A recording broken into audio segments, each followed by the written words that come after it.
So ass.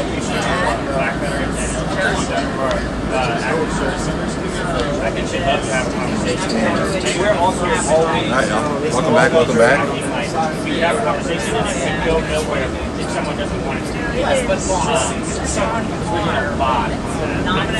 How are we doing, y'all? Welcome back. Should be live on YouTube any moment.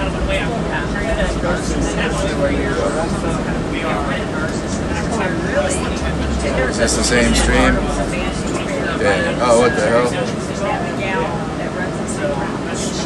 Some quick announcements. Sorry, hey folks, quick announcement. We do have lunch. If you want lunch, we've got sandwiches, wraps, salad bowls, all of that. If you want it now, just raise your hand. I'll walk by. I'll pass out sandwiches and stuff. We're keeping it with us throughout the day. This is about a 10-minute drive, so you have 10 minutes to eat. We have another drive of about 20 minutes later in the day if you want to hold up for that. Is this gas station or White House? White House. So the bus tour officially kicks off at the White House, which is where we're going. Sandwiches The White Horse. Should I be free to try to walk up? The White House.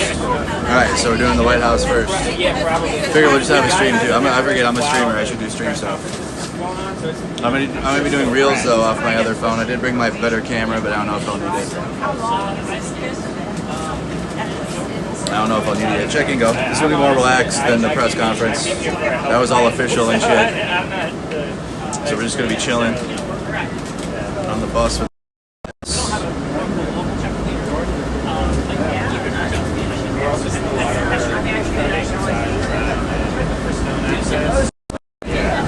brought a bunch of veterans in. So again, guys, we're here with VoteVets,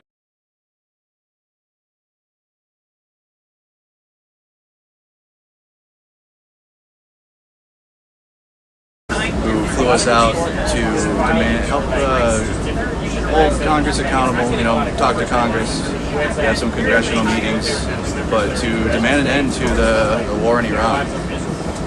But also, you know, veterans, we have more of an underlying message about forever wars in general. That, you know, just because, you know, Trump is president now, and we certainly have an escalation in the Middle East, and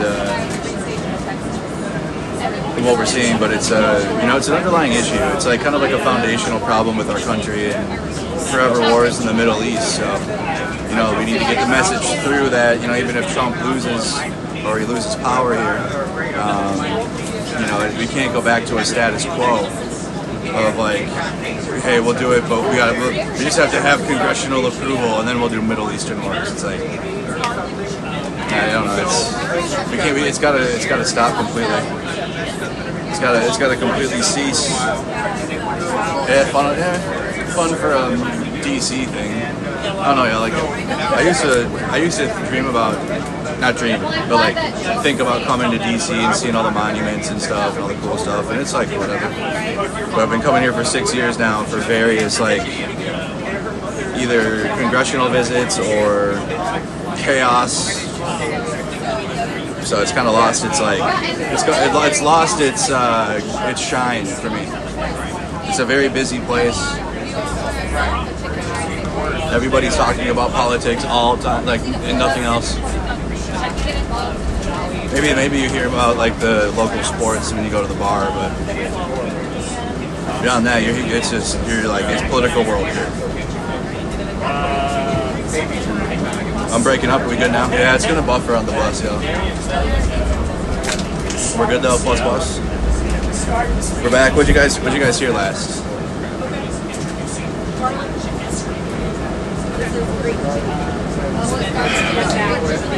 Hey, thank you, Sarah. You guys share the stream out too. We're live on multiple platforms. Bella, your choices?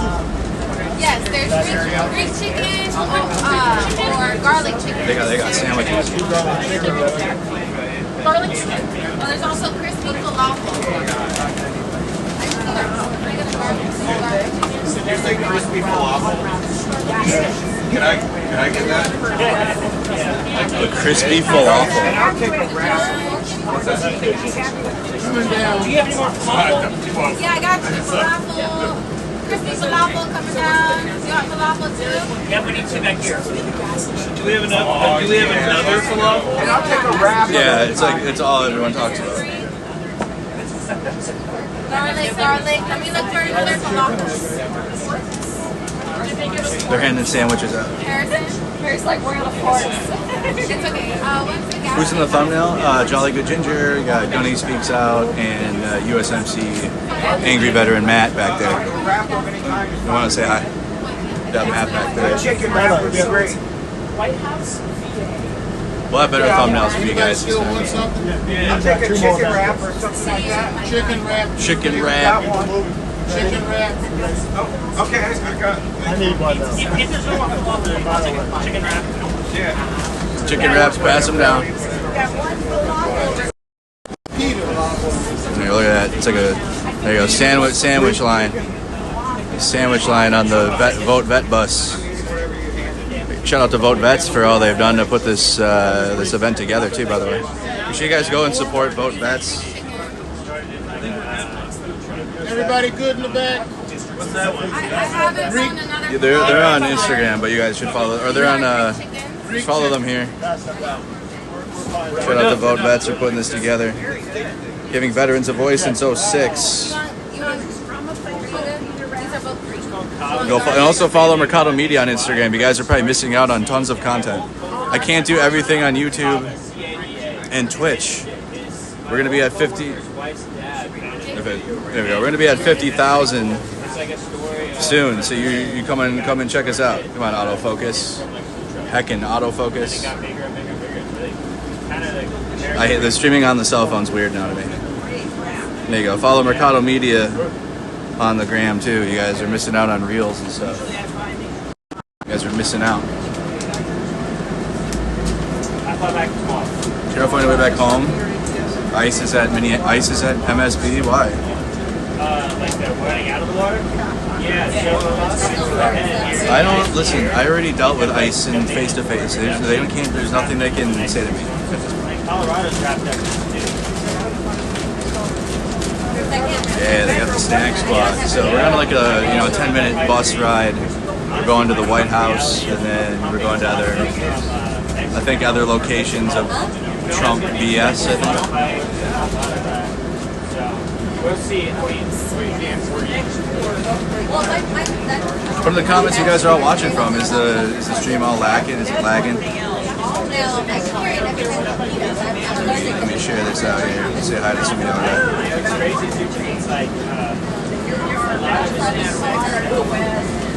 Share this out. Some people probably thought the stream was done. I don't know. I wasn't planning to stream because it requires my full attention, and I like to be, sociable. Let me share this to all the platforms. Make sure if you guys haven't, we have the Renegades on Instagram as well. It's a group that I share all the streams into. And on Facebook too. We have that on Facebook as well.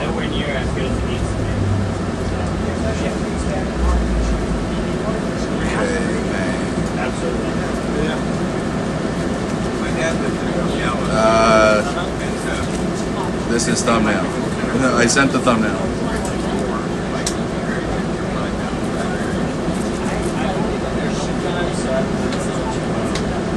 Yeah. Just use that. Yeah, just the raw photo.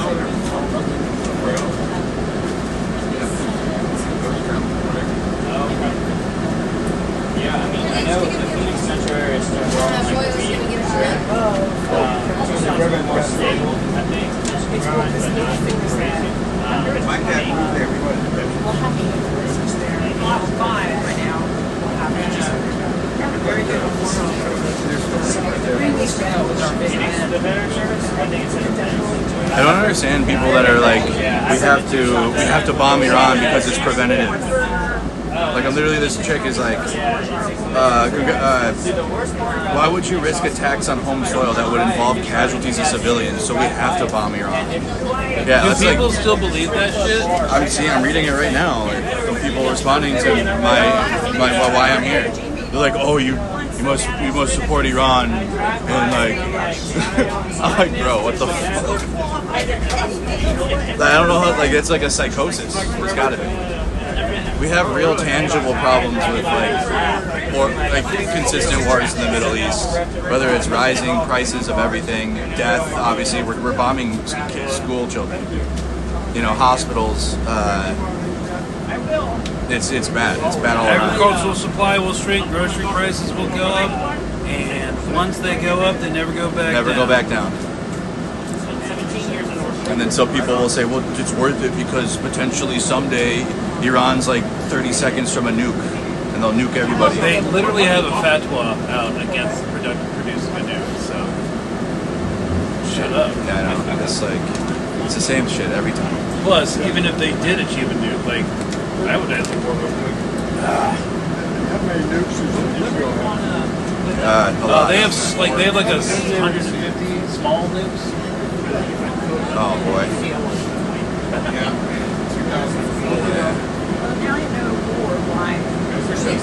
Yeah, I'm not covering anything. We're just kind of hanging out right now. Just chilling. I need to do more of these type of streams anyways. Most of my streams are like federal law enforcement beating people. Getting gas. Hello, hello. Yeah, we are on a bus. We're going to the White House, I guess. We're gonna go and do a little. We're doing a content tour for our social media. A content tour. No, we're gonna be getting out. Like we're just. It's 100 degrees here. Hey, no joke. It is no joke.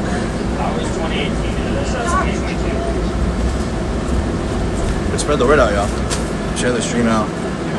2002 to 2000. Let me share this here. Oh, are we here? Any trash? Trash? Oh, never mind. We have an after trash. Hey guys, So we're about to be there. Yeah, so we're gonna get off the bus. Feel free to take a sign or one of these things. We're gonna head over to Lafayette Square, and then we're gonna kind of just wait until our motorcycle crew and our LED sign gets there. That should be in about very soon or so. So we're just gonna head over to Lafayette Park. And we're gonna start kind of just staging up there. So we'll be right in front of the White House. Are we back on the same bus after? Yeah, so we're going to do that. I'm leaving my backpack on the bus. We're going to walk over to the VA department, which is just a minute away. And from there, we're going to do some candid kind of conversations regarding your own backstory, your own relationship with veterans, talking about the cost of war and whatnot. At that point, that should be another 15 minutes. We'll get back on the bus, and then we're going to go to a gas station and keep it moving. Keep it pushing. So, yeah, should be outside for about 30 minutes or so. Awesome. So much time for activities. Washington DC activities.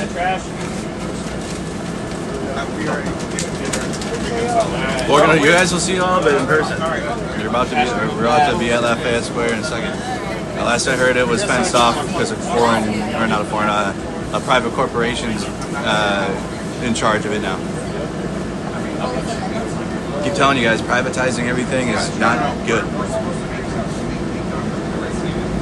Well, you have to pay to breathe the air in the park soon. Buy a park subscription fee. No, I don't want Xfinity internet. You can still tag us too, I think. Hello, what up, Summer Holiday? What up? I'm leaving that on the bus. Alright, so your bag. we have to bring our stuff off? I have no idea. Yeah, absolutely. It's just too much to read. You gotta go on No, you can leave it.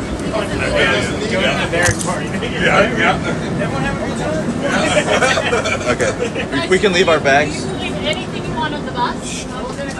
Sorry, go ahead. You're good, buddy. Yeah, don't want you I'm not guys bringing- getting in trouble. If you can circle whatever you need to do. My sunglasses fall off my head? Nope, I got them. I'm just an idiot.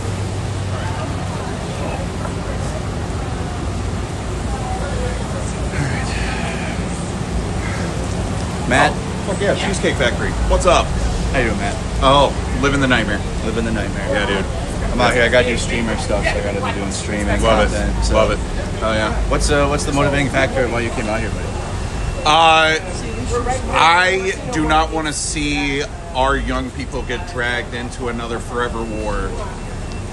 On top of this administration continuing to strip the VA of resources and personnel, making it more difficult for those that we do send into harm's way to get the care that they need when they get back. Exactly. We need to start reframing within our government and within the people of the country that care for veterans when we get back from war is a cost of war, not an additional cost. So if you don't want to pay that after the war starts or after the war ends, then you should really start thinking if we should be in this war at all. Absolutely, buddy. Yeah. What's your position on like forever wars in the Middle East, like continuing to fund wars in general? Like, I think it's absolutely fucking ridiculous that the United States of America will always find money to bomb other fucking countries, but we can't feed our children. We can't take care of health care. We can't provide quality education across the board. I think it's ridiculous. It's always, how are we going to pay for that? But when the Defense Department asks for $1.5 trillion, Republicans are bending over backwards to just make sure that goes through. It's ridiculous. it is ridiculous, buddy. Yeah. I'll be catching you around. All right, bro. Be live. All right, so we'll be going around talking to just various veterans. I'll be talking to Matt more.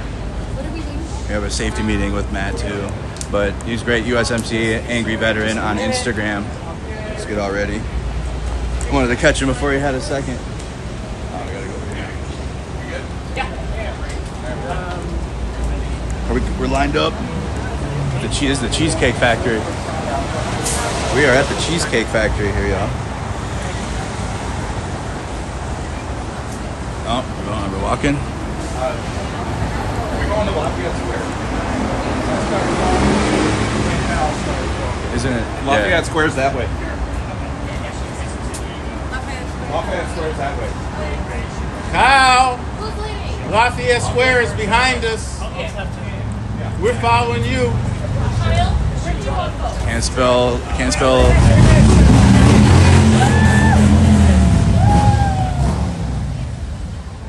The boys. Oh no. Oh, no. Okay, wait. Our group, we're gonna start walking that way.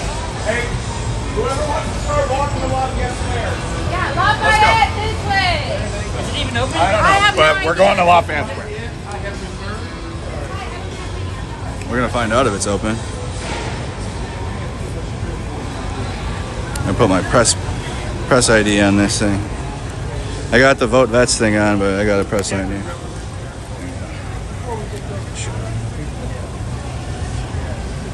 It is hotter than Hades out here, you guys. Coming from Minnesota. Is it okay if we walk and talk on my stream? Give it a shot. No problem. All right. Well, first of all, why don't you introduce yourself and My name is Ken Sutton, and I'm from Virginia Beach, Virginia. I am trying to follow the leadership as we go to Lafayette Park. It's a difficult task, but I'm a Navy veteran. Served a couple tours in Vietnam back in the day. thank you for your service. I got 15 seconds to cross this street. Let's I'm do it. using my cane, but don't worry. I'm pretty sure I can make it. You got this. And besides that, I'll crack their window. What brings you out? What brings you out to this event? Like, why are you Well, out here right now? VoteVets has made me aware White House folks. of how to go ahead and advocate for veterans. I am very fortunate. Let's make sure we get the step first. I'm very fortunate. I have reasonably good health, and I want to make sure that I can help provide some for other veterans and especially the newer veterans that we're making every day. I would prefer most of them be veterans and not disabled veterans. I don't know. I'm 76 and I'm supposed to do something with my life because I'm still here. And this is what I choose to do.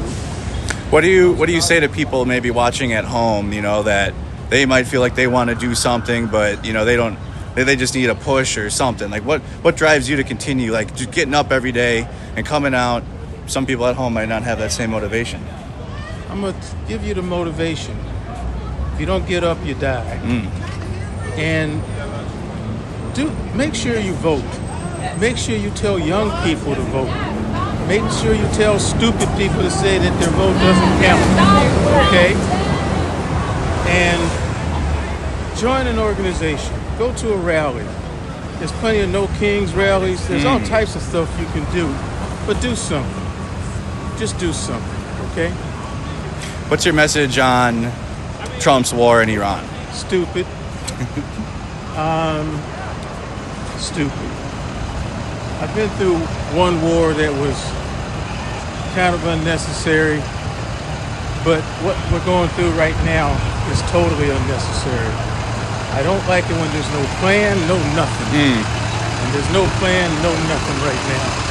When you're putting my fellow sailors, Marines, and airmen, sorry guys. Sorry.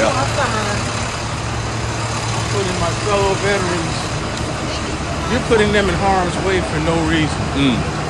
We don't mind. We took an oath to the Constitution, not to the President of the United States.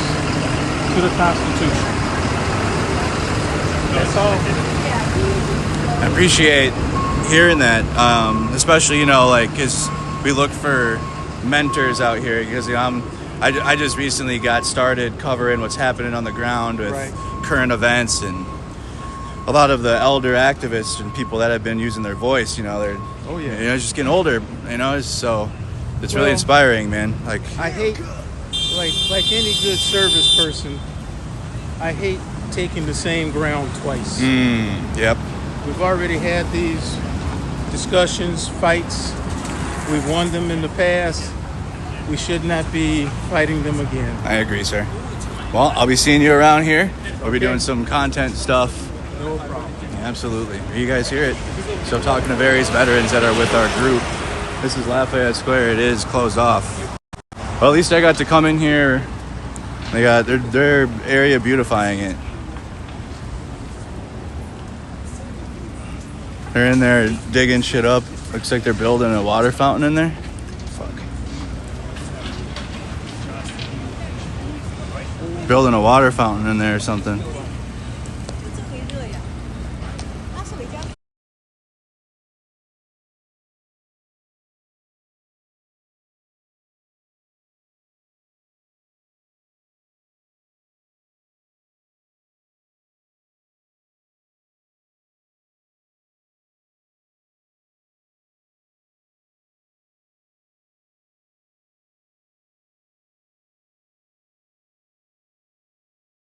When we get, all right, we're good. I was like, dang. I was like, connection problems as soon as we get to the park, huh? But yeah, it's closed. It's hotter than hell out here, bro. Oh yeah, man. Bro, I don't know how you do it, bro. Hey, not only does he do it, but he you know, he's fully dressed up, man.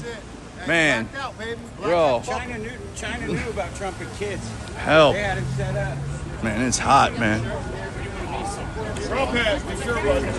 Look what they're doing to Lafayette Park. So I don't know, they're digging it up. They got like a trench, they got like some trench system in there. I don't know what the hell is going on. Your free dollars at work, it says. From the U.S. Department of the Interior, apparently. Your fee dollars at work. These improvements are being completed using your fee dollars. Did you guys ask for Lafayette Park to be renovated? Who asked for this? Chat, did you guys ask for, hey, you know what, let's spend money.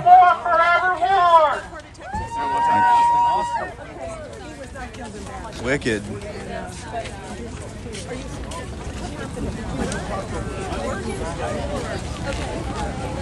Trump ran on renovating the national parks, but renovation means privatizing them, apparently. There's the White House. I guess you can see it from here through the... Come get your White House memories. No, me neither until I joined. Yeah. Commemoration and preservation. What the Pedophile Palace.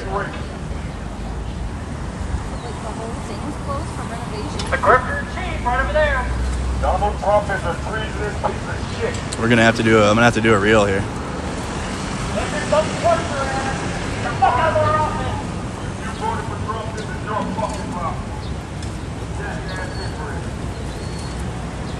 It was closed and it was like this during 2020 BLM, but there's no protests or anything. Black Lives Matter Plaza's been changed up. They don't have it in the street anymore. MAGA and Trump got rid of that right away.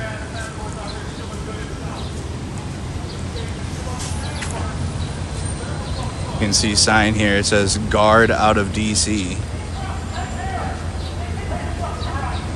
You might see the National Guard walk by.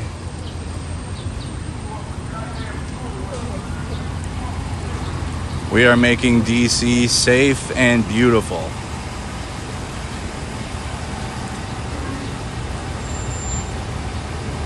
By destroying, it's sick they have the National Park Service on there. It's actually sick. That's wicked work. Wicked behavior.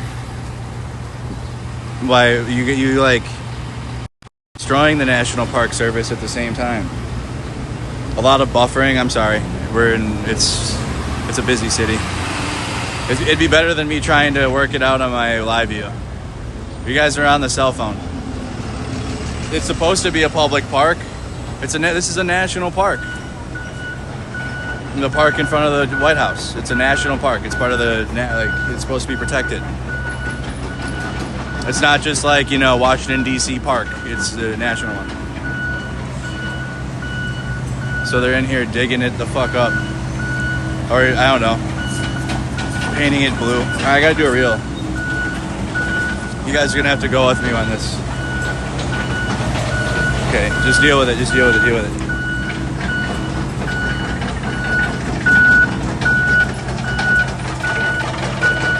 I gotta do content, guys. Okay, I'm a content creator. I gotta do content. All right, everybody. So I'm standing out here in Lafayette Park. As you guys can see, it is completely closed off to the public. It is ongoing renovation and a renovation project by a private company. And you can see behind me, it says we are making DC safe and beautiful with the National Park logo attached to it, while the Trump administration is destroying national parks and privatizing them. But as you guys can see, behind me here, you got it completely fenced off. I haven't really been to this area in a few years now, but I at least could walk in there and walk into the park. But now it is completely closed off to construction.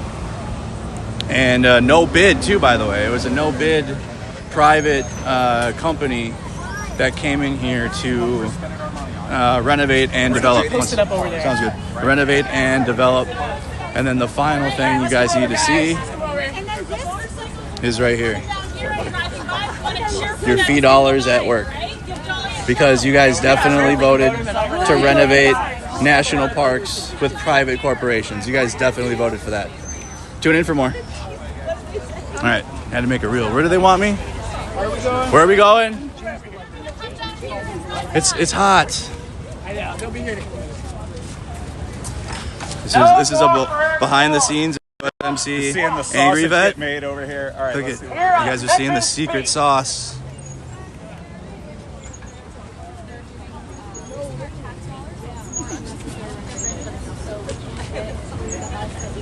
Crazy, huh, bro?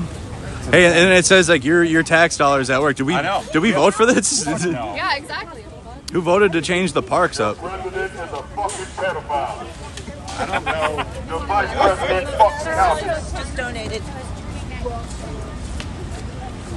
The president is afraid of cats on a couch. If you voted for Trump, fuck you and your mother. And your mom. Remember, 14 American service members were killed by this administration for nothing.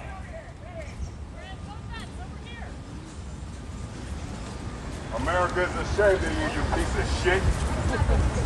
All you guys on the other side of that fence pissing on that fucking Are they coming through right now? Finger, let me get Oh, out. okay. Fuck Donald Trump, fuck Ike. No. Okay, so Jolly and them are going to be coming through. I'm going to add this to the reel.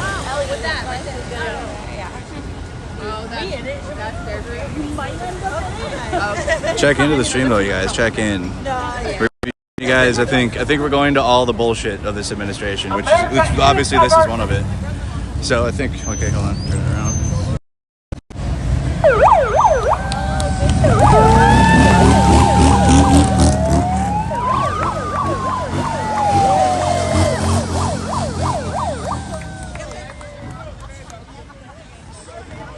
That was really fast. They're gonna do another. Okay, lap. they're doing it. Yeah, they need they're to. gonna do another. They gotta go a little slower.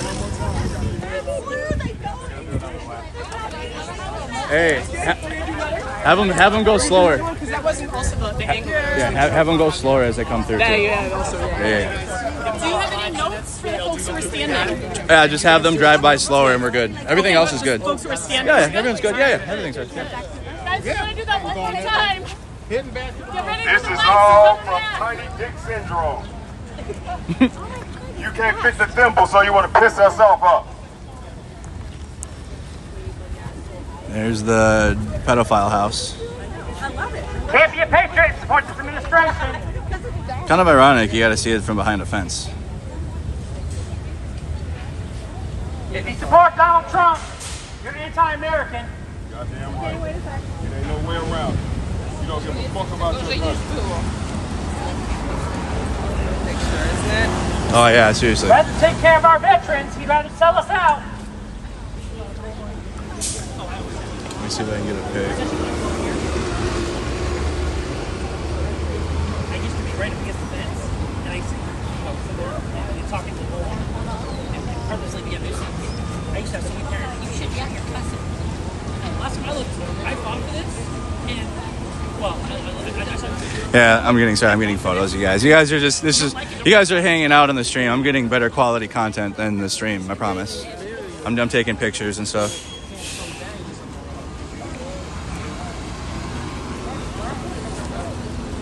Photo from behind the wall. I'll be up on Instagram. How did King get so far ahead of me?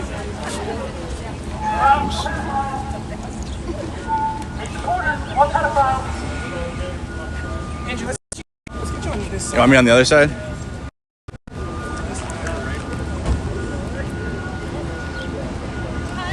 Yeah. Say again? Yeah. It is hotter than fuck here, bro. And yeah, I'm not like in Minnesota where like it's not hot yet. Yeah, I was just wearing a hoodie playing softball yesterday or Monday, whatever day it is. Whatever day it is. What's Jolly's editor's name? Shoot. It's Riggs' boy. So just to talk to Rig, the guy with the fuck Trump flag. It's his boy. So. Oh, interesting. Okay. Yep.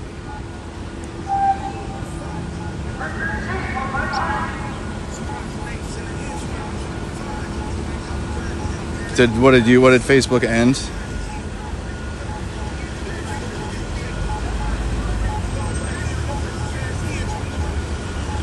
Yeah, Facebook must have ended.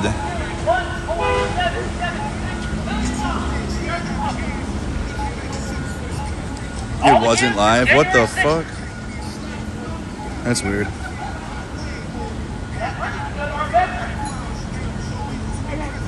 I'm glad I got one live, but we're live on YouTube and Twitch.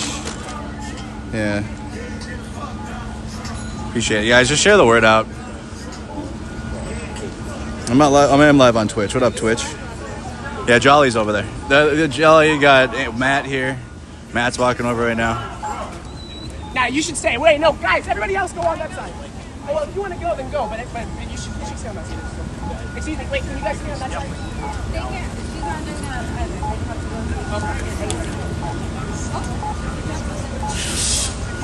have to go. Matt, I would like you on the other side. Okay. I'm not going to be able to see.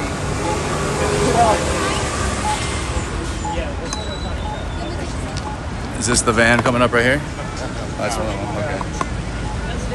That made me fucking freak out. I was like, what? You'll hear the motorcycle. Right. Wait. I'm how to live my life. Wait. Okay, they are coming. All right, guys, let's get out of the shade. Move a little bit over this way. Get those sides out. Be ready.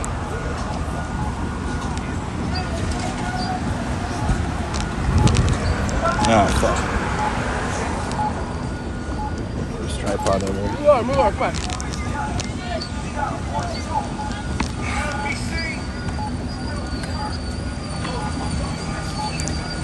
You go like right here next to you.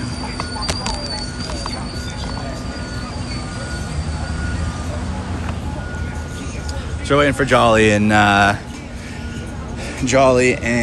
Gunny. They're gonna drive by on their motorcycle.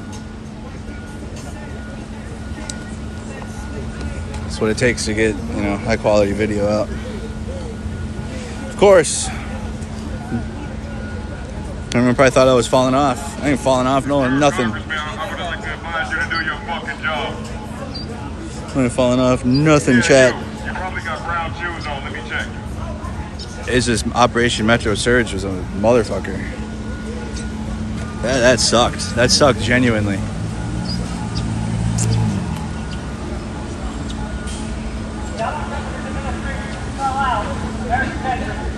Oh, it's so fucking terrible. It's actually terrible. If anything, you might want to go where he is just so that you get clear. Well, is he coming up? No, he's coming. I'm gonna go stand. Hey, can I come stand next to you, bro? Yeah. This is a way better angle. I can see the White House.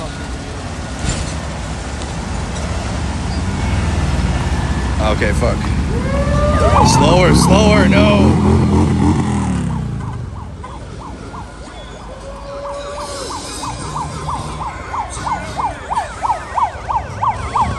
Okay, I got a couple pictures of them, but that was so fast. They're moving too quick, bro. Like a million frames. I know. They have to go slow. They have to slow crawl it. Slow crawl, yes. They can't speed through, otherwise it's impossible. I got some still shots. Not of Jolly though. I got it of Gunny. I'm gonna get a heat warning on my phone. I haven't had one of those in a long time. So we're trying to get a shot of Jolly, Gunny, and the anti-war truck can come through. Are they doing another lap? Yeah, they're doing another lap.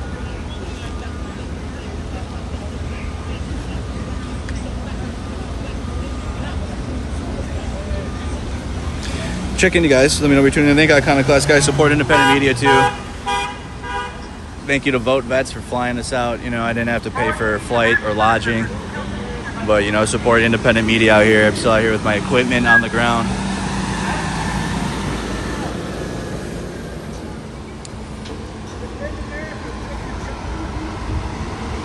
What up, West St. Paul? How you doing? We got New York tuned in. What up, New York?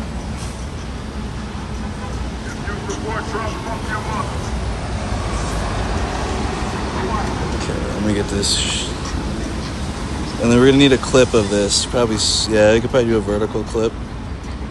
I'll try to get it if they can go slow.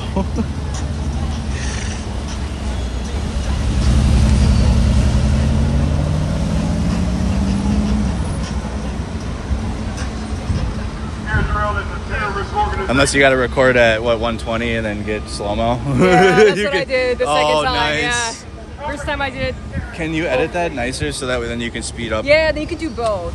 I knew there was a trick. The thing that kind of sucks though is that you kind of jack up your audio a little bit. So if I only had one take, I would have just did the regular take.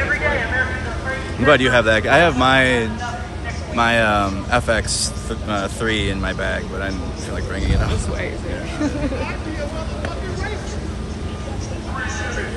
Free Palestine, free Venezuela, free Congo, free Nigeria, free Grayson, free the fucking world, you piece of shit tyrant. Hell are forever hard. What up, Minneapolis is tuned in? Hell yeah. I have many different nicknames now. I got Hot Dog Man, I got One Ball, I got Merc.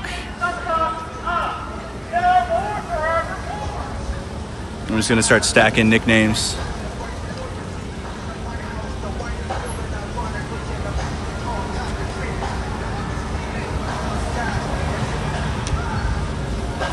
What up, Yakima?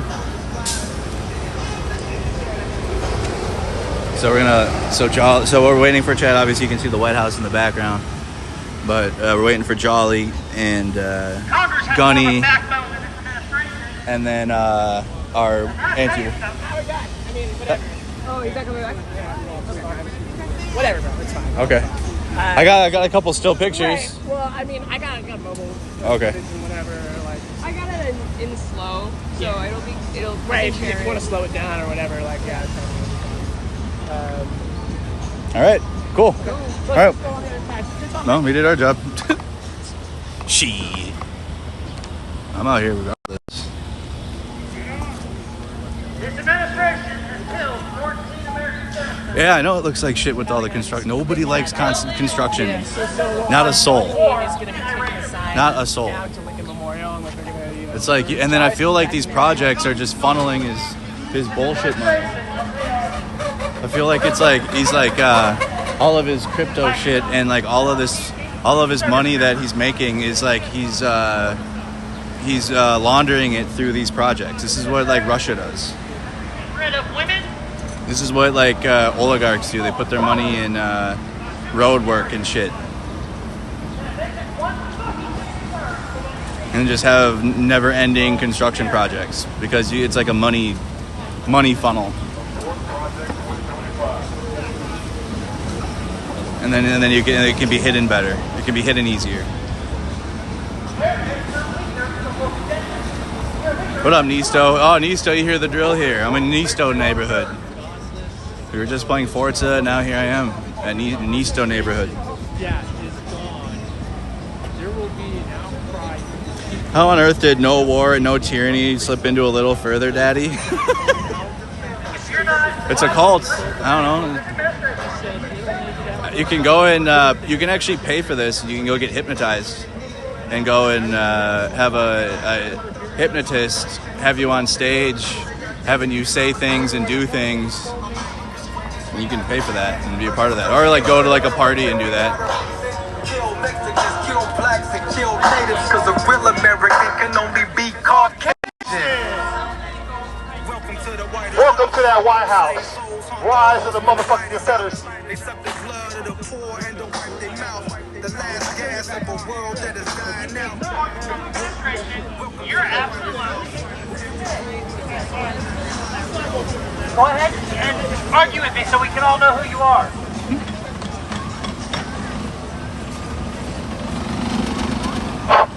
And then you know what the sick thing is, and then Republicans would go, "What do you get to creating the jobs? There's people in there doing a job, my jobs." Brother, it's a company, and it was a no bid contract. Like, you're not creating new jobs by making art, by making projects. I'm gonna go stand in the shade a little more. We're gonna get Jenna's also gonna be filming this clip. You doing an IG live? No. Oh. We're trying to get this story posted. VoteVets folks, we're headed this way. We're rolling out. Sounds good. Not yet. We need to start the stream first at the White House. I'm never going to walk. Okay, folks, Kyle's going to give us directions. Please listen up. Yeah, so Jolly's got to start the stream. Yeah, you got Jolly, I got him. I'll let you know. They're stepping into my world. They're gonna do a stream, I guess. They're gonna have a Jolly's gonna run a stream. With his bullhorn. Brother, I am literally like drenched. It's hot. My First Amendment right? Arrest the pedophile president! Article 1, Section 2, Paragraph 5 gives the House of Representatives sole power of impeachment. The Senate cannot convict and remove if the House does not invoke articles of impeachment.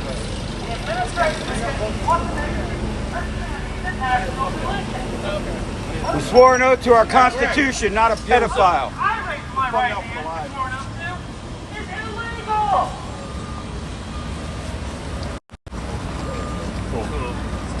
Oh yeah, hard. Hardcore. What's that Kevin Hart movie? Let's get this. I don't know. Over here. Oh, If you get both of y'all, actually, can we get both of y'all in the shot of him holding like a sign or some shit? What's that? Yeah. So when Jai starts the stream, we're also, it's going to be like one of our booths. I would love if you guys could kind of flank him with the sign. Would you mind giving Matt that sign as well? Nope. I'm loving this video right now.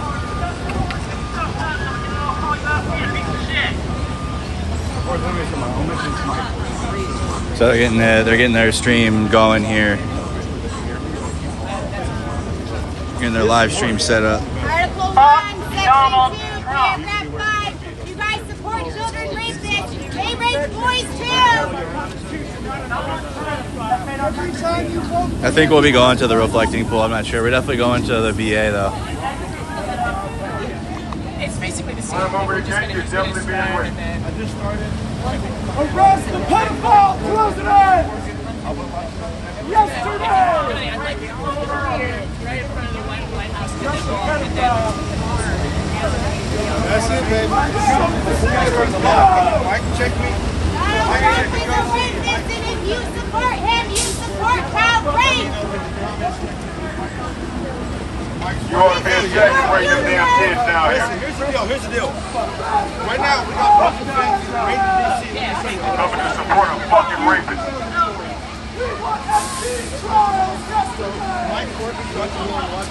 That shows that you don't give a fuck about these children. You bring them down here to support a goddamn pedophile.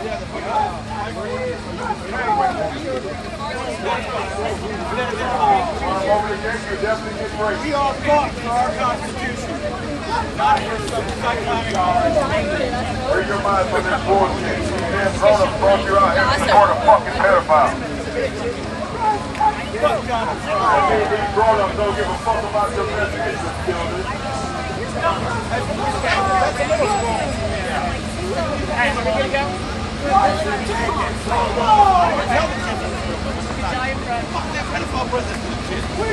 I haven't said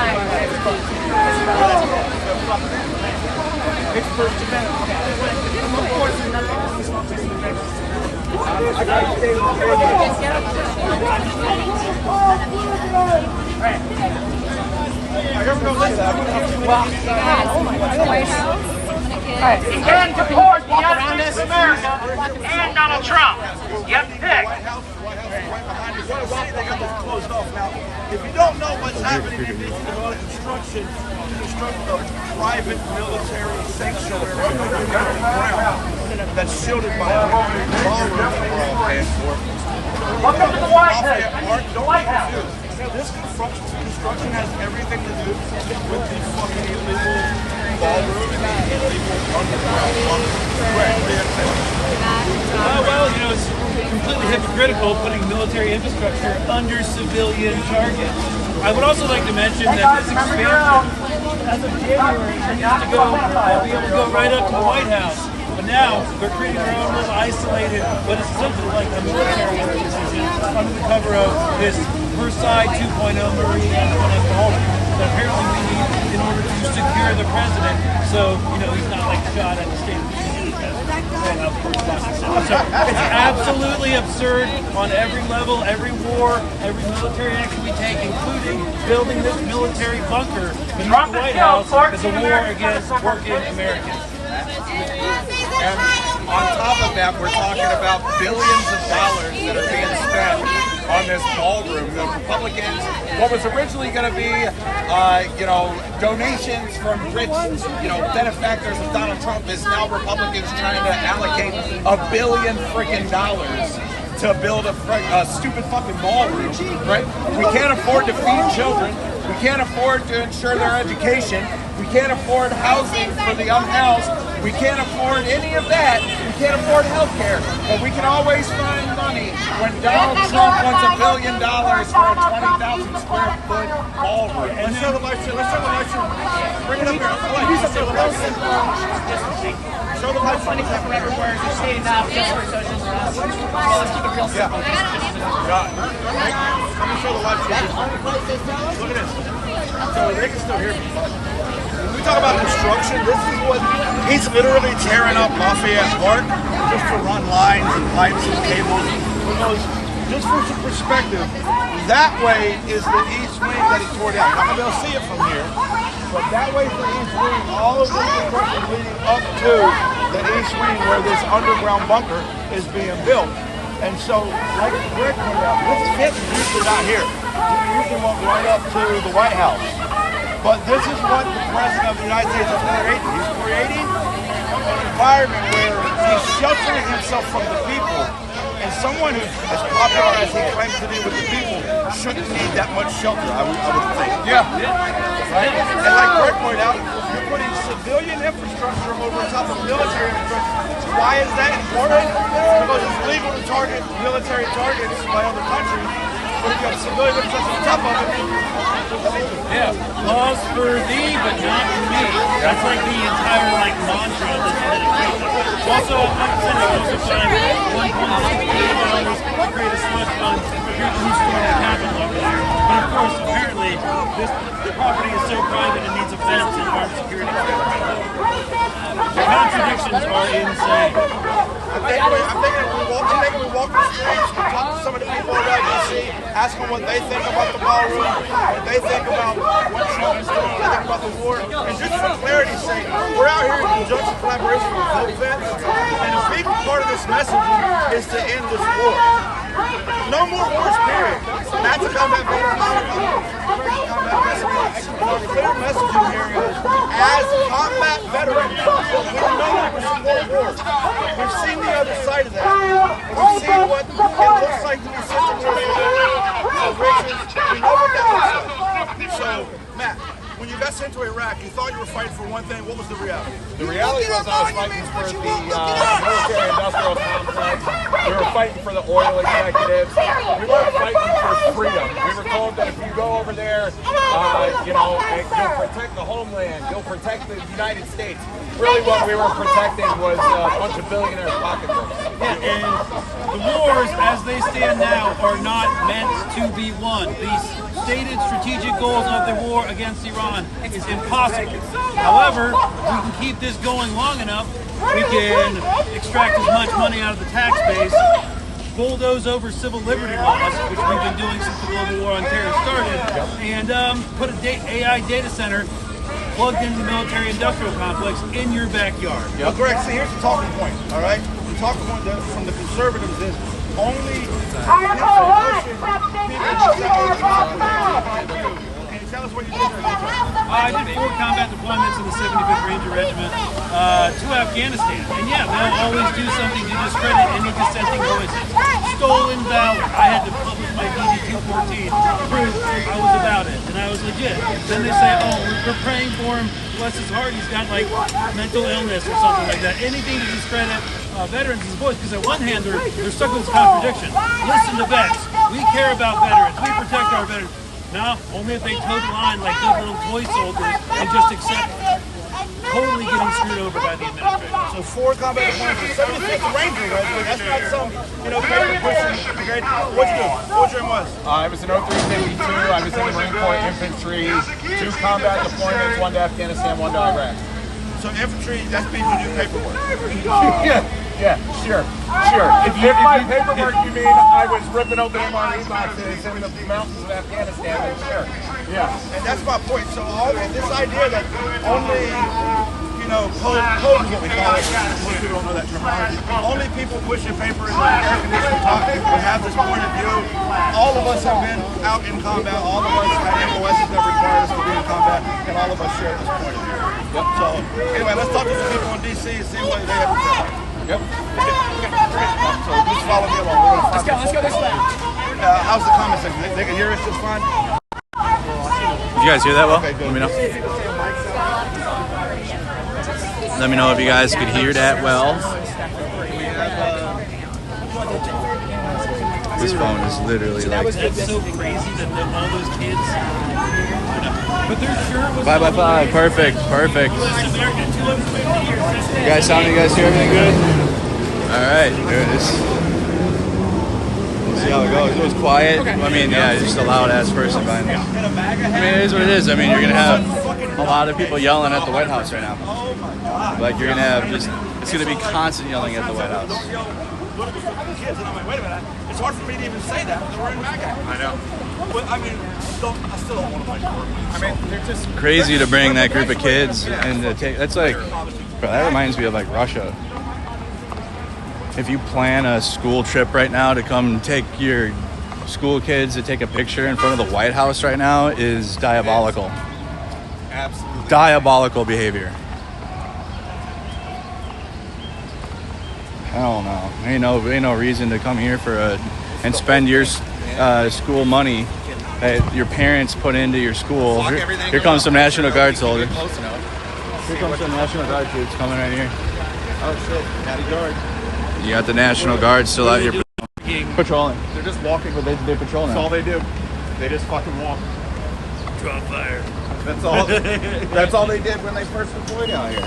They just find a freaking spot and they stand.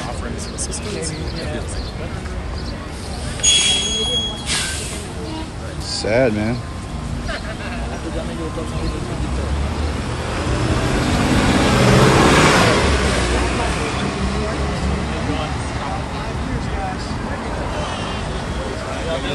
It's just sad, man. It's not normal. It's not normal having the National Guard just patrolling the streets. Like, it's so wicked. Got them out here in their full uniform. Normalizing vets out here.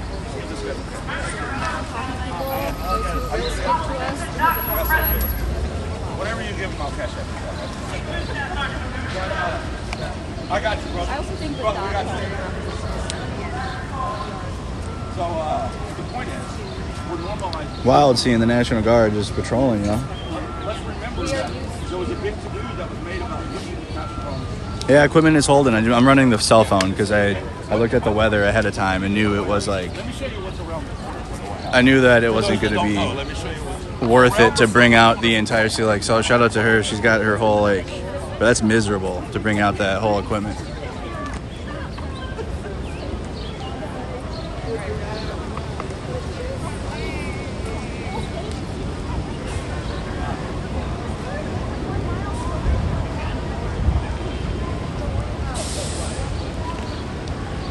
Laura, you want to chat while we walk?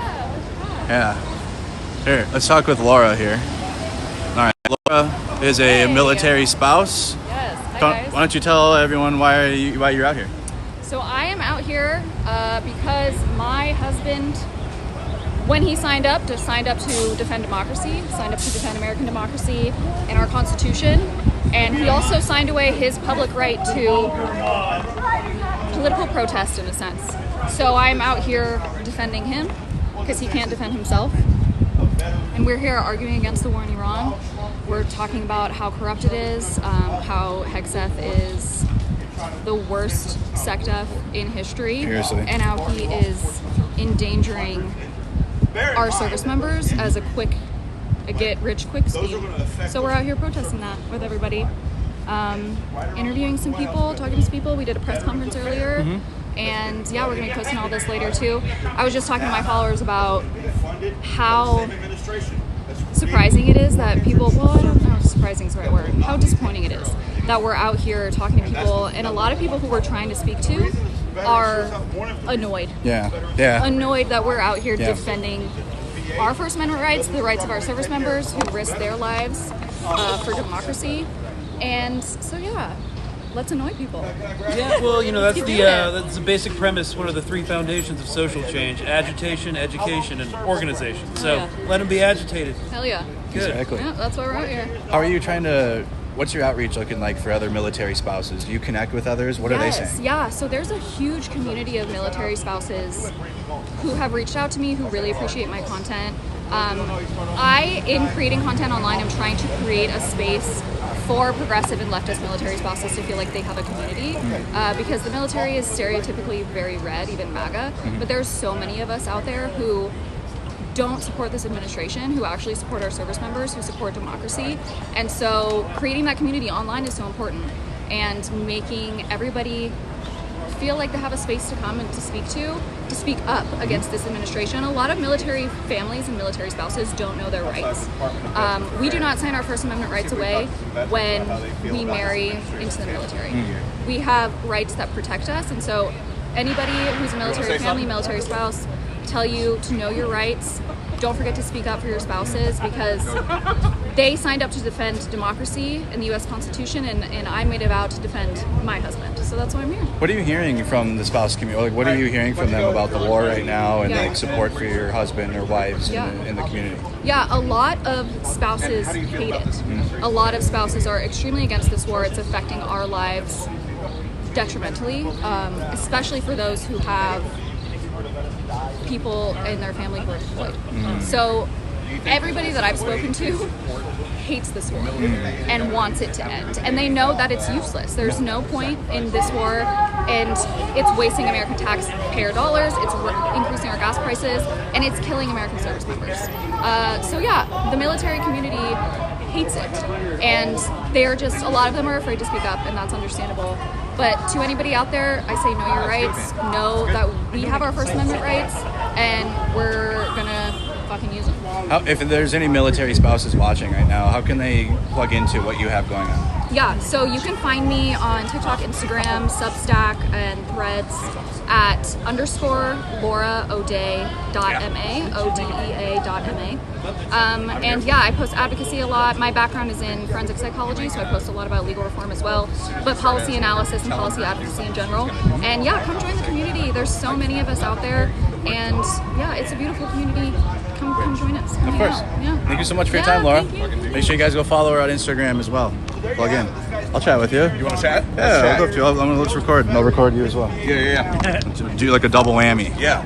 All right, let me get ready for your thing. Okay. We got a military spouse right here, right? Hey, yeah. Let's grab it. Check this out. Sweating my ass off. Dude, yeah. Laura, not Lauren, right? Laura? All right, why don't you go tell there you go. There you go. Why don't you go tell everybody your name and where you serve? In Mercado. I serve in the 539th Transportation Company in Fairbanks, Alaska. And how do you feel about this administration's handling of the VA? Absolutely. I mean, they're gutting it. I mean, people that are working and that are looking for their benefits when they get out of the military, they're like, don't have them. So they're signing up for more war without a plan of action after the soldier or the Marine or the sailor comes back home, and then they have no care plan afterwards. It's mind-boggling. Like, there's no plan at all from the beginning to the end, ever. And there hasn't been. You know, we have this new phase of the Iran war, but we still have veterans from the war on terror that are still struggling, that are still trying to get by, that are looking for mental health services, that are trying to do what they can, right? With PTSD has taken over and they don't have the support. So it's not going problem. What would be one thing that you would say would better support the troops and help us? Being honest, right? You know, like getting on the ground, talking to them. Honesty, I think. Like telling them, hey, like, you know, when you wear the uniform, you know, it's implied like, you know, you're protecting and serving for the American people. You know, we do swear an oath to protect and swore and defend the Constitution of the United States. So when you have that fact, and then the wars in the Middle East are seemingly for, you know, Israel and not the American people's interest, it's like, well, what are we sending soldiers to go and fight and die in the Middle East? You know, why is that soldier getting ready to go train and fight and for what? You know, it's not doing anything for us here at home. So, yeah, absolutely. And thanks a lot, buddy. Well, let's talk. I'm on stream still. Oh yeah. We can do a stream. Yeah, for sure. We talked a little earlier, but more relaxed environment. Yeah, so a little bit. What's your opinion on the VA? Let's hear your take on it. I think that this administration and Republicans in general for a long time have just purposefully set the VA up for failure to a point where they can then point to it and be like, this is why we can't have any kind of single-payer healthcare system across the United States. Because look at how the government runs the VA, right? Which I point out, right? Yeah, the VA is taxpayer-funded. You know what other healthcare is taxpayer-funded? Completely? Congress's. You know who never gets talked about when it comes to, the quality of care, standard of care being subpar is Congress's healthcare.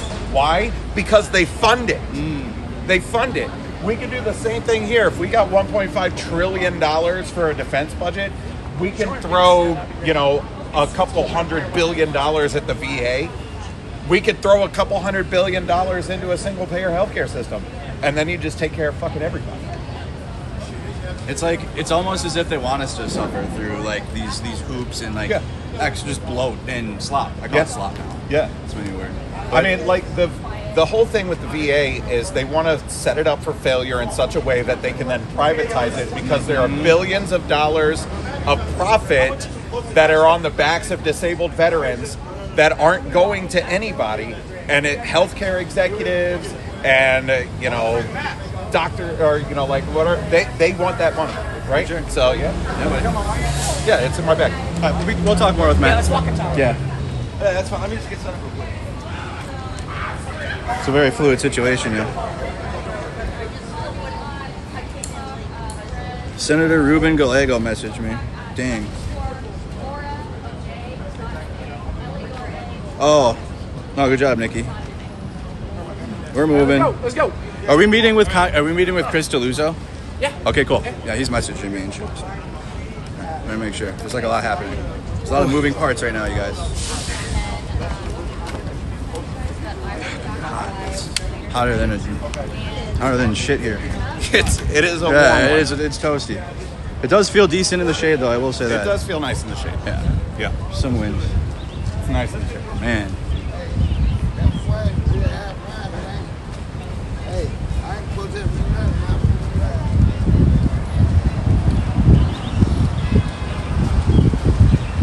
Check in though where you guys are watching from. I decided I wasn't gonna do a fluid stream and just be streaming, but that's what I do. It's what we do. Support the stream, hit the like button. Make sure you're subscribed to the channel if you haven't, if you're new. Share the stream out if you could as well. Greg, what's your take on the VA right now? I didn't get your take on the VA. Well, the basic take on the VA, just like every other aspect of like social welfare programs or any sort of like social democratic functions, is the administration and the oligarchs behind it, and this is not just a left versus right thing, it's a whole systemic issue. They're trying to death by 1,000 cuts, privatize the VA. Like a big proponent behind that is actually the Koch brothers, of all people. So yeah, they're trying to outsource to like community care, make that completely privatized. Also, and of course the VA has a lot of problems, a ton of problems. Right. But they're pulling a Department of Education with it, saying there's like waste, fraud, and abuse, while underfunding it at the same time to make sure nothing works. So eventually, death by 1,000 cuts. Slowly over time, we can privatize everything. Exactly, man. So that's the bottom line. That's the whole takeaway. That's the plan, and we know it's the plan because they say this shit out loud. And why is privatization bad? Privatization's bad because you are stuck. Think about it this way. There's a class that owns everything. They own the land, the hospitals, every institution that you need, your house, your car, and in order to have access to the basic necessities of life, you have to pay the owning class in order to have access to things like healthcare. So if it's completely privatized, that's what it's doing. So, yeah, and it's bad because they can charge you completely unreasonable fees, rates. There's no market competition because we know that in this stage of capitalism, it's all about monopolies and one or two different options that really don't compete. They orchestrate price changes together. Right. And this is across every sector, not just healthcare. Right. And pharmaceuticals. Man. So privatization is bad. I think the people who use the hospital and who work at the hospital and who actually provide life-saving aid should be the ones who own and participate in the ownership of the hospital, not some billionaire who, whose father had an emerald mine in South Africa and got lucky on a couple like venture capital gigs and now gets to own half the healthcare sector. What? So privatization is bad. Yes, there is waste, fraud, and abuse in the government. Yes. That's still going to be infinitely better than being at the mercy of oligarchs who think that you are literally subhuman. And that actually kind of want you to die. Yeah, or like literally was in an interview and was like, what do you feel about the human race? And well, you want it to continue? And he was like, I don't know. Peter, gross. Yeah. So, in short, privatization is the way to oppression. So, I agree. I rant on that on my stream. I'm like, look, I understand, but it's never gonna end. Like, especially when we already paid so much in tax money. It's like, then what? Like, then we just pay taxes for what? So you already have all that tax money you're already giving to the government, which is already basically a subscription fee for existing in this country. But then you're gonna have corporations on top of that make it worse. Oh, good feed. Man, it's hot out there, Gunny. Doing all right though? No. That last one, man, I was like, yeah. And I went to go put sugar in my coffee. I was like, ooh, there's no more. Get you some fluids. Lower this back down. The waters that are behind you guys. Summertime is here. I was dreaming for this heat in January though, man. I swear to God I was. what was on? I was on the streets of Minneapolis. Like, I want to be hot and sweating again. We were cold. It was cold out there. -40. Damn. In Minneapolis when that massive ice protest, it was like -40 outside. I guess I gotta wrap this in. Right, everybody, how are we doing? Is everybody feeling all right? Oh yeah. Why am I not driving? I have to play more hours of Bus Simulator and then they'll give me the go ahead. And you gotta play, there's actually a new bus game out, it's called The Bus. I'm just used to it. Yeah, literally, what's up? Could we get a video out from you, either the professor or the White House? Yeah. We could do. I mean, I know you're streaming right now. Yeah. I don't know. I don't want to. I already have clip. We already have it up. Yeah. So on my do you want what do you want, the whole press conference or what? No, just You want individuals? Not even honestly, for now, just kind of a B-roll shot or something, just like 20 seconds or whatever. Okay, we can send that. We should also collab with VoteVets. Yeah. Nikki and Mod's watching. Collab with VoteVets on those clips we're posting. Oh yeah. Also, actually, collaborate as well with Democratic Wins Media. Democratic Wins Media. And Really American Media. And which one? Really American. Really American Media? Okay. They work with us. Yeah, right. So, hold on. See you guys over there. Cool. All right. What were we talking about? I don't know what we were talking about. Is there water? So, yeah. Here we are. All right, we're back on the live. Did you guys get that? It's been a minute since I've been on a live stream, leading a live stream. Right, so we're gonna just do this. Back on the bus now, we're ready to move to our next stop. We're headed over to the gas station to fill up the bus. And I believe that gas station is next door.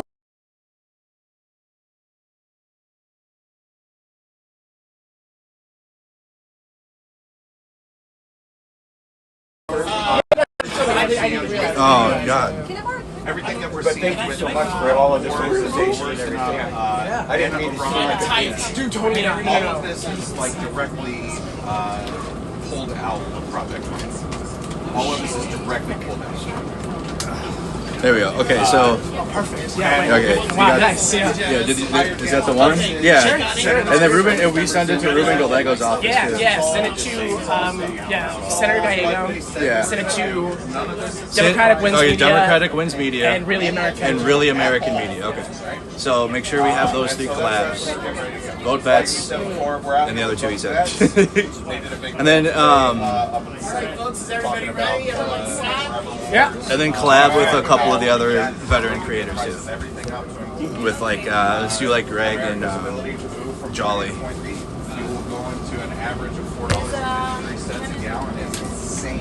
Okay, we have everything. Not missing anybody. But yeah.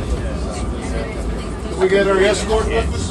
Yeah. Oh, They were saying they were calling me the N-word. Oh, for real? Yeah, and they were telling me to go F myself, and then when they started calling me the N-word, that's when I started speaking out. If anyone wants electrolyte packets, Those little kids, that's why Rick and I started screaming at him. They called him the N-word. That's it. That's it. That'll happen. I almost smacked one of their adults. Well, Wait, the Trump kids were dropping Electrolyte coming down. adults bringing children to Trump's house. That's wrong. Electrolyte. I will take one, please, with the fresh water. Is there water bottle, fresh water bottle? Nice. Actually, this is a good time to go Some get electrolytes, man. What did you just learn? MAGA youth out here. One of my old man cells. I don't see anything on the floor. Ties into the Iran war is we don't take care sufficiently of our veterans. Yeah, I'm just recently on the bus. The moments that we're like improving, whether it's the PACT Act or it's like it's getting better over the last couple of years, then all of a sudden we cut it. So we cut out from underneath veterans care, and then we send folks to war again. And so these folks are going to come back. No, don't remove. No, don't. No. It needs to be worked on and worked through. Moved it with my kid into a more appreciable position. So it's really frustrating as a veteran. Watermelon flavor. From a family of Okay. in Arizona. I was in Iraq with my uncles and aunts. Love watermelon. I hate watermelon. Exact same I like watermelon. Alright, we gotta get some stuff up, you guys. Apologize. Yeah, we're going back. Yes. What is that? You have enough room? I can move over a little bit. I'm okay with that. It sounds good. Just sit there. I got electrolyte Gatorade. Monday we had like 80,000 people. Make sure you guys all go follow on Instagram, guys. So most of the stuff is happening there. That's not what you do. When you make a promise that you're going to take care of veterans, We're holding down YouTube, though. You know that. In your opinion, why do you think that they make these promises, knowing that they're going to just... Now we're getting on the bus. We're on a. It's amazing, yo. The biggest thing is we see veterans used as a prop for I don't know. No hate, but why do I have a? It's a birthmark. I can't. It's just it comes with. I can't. I was born with it. That's a working class job. You're out there, you get your hands. I just heard something didn't dawn on me just now. Trump is using the military as a prop for his ambition. Yeah. We're just a prop. I never thought about that. Yeah, I mean, every president's kind of done that. He's the worst.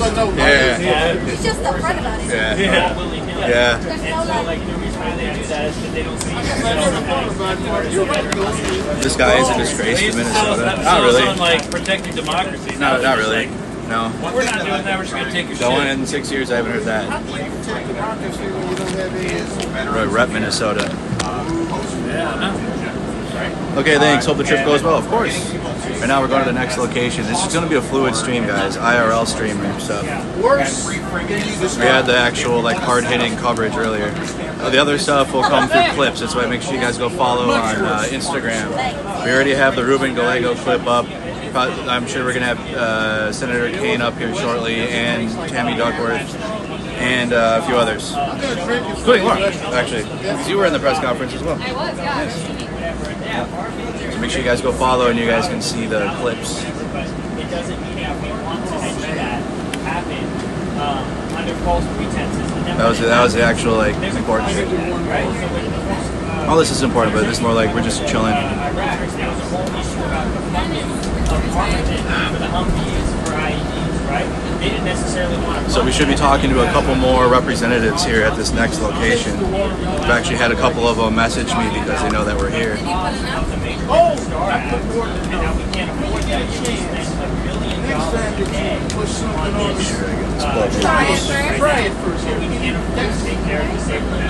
I'm not sure.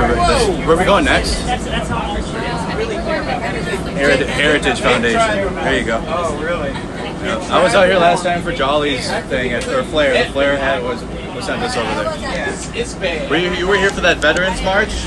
I hope they do that again this year. That carried us. It was like that happened, and then the federal raids started. It was like, take me back to the Jolly event. Well, anytime we can have the Dropkick. Yeah, the Dropkick Murphys filming was awesome. Shout out to Dropkick Murphys. Yes.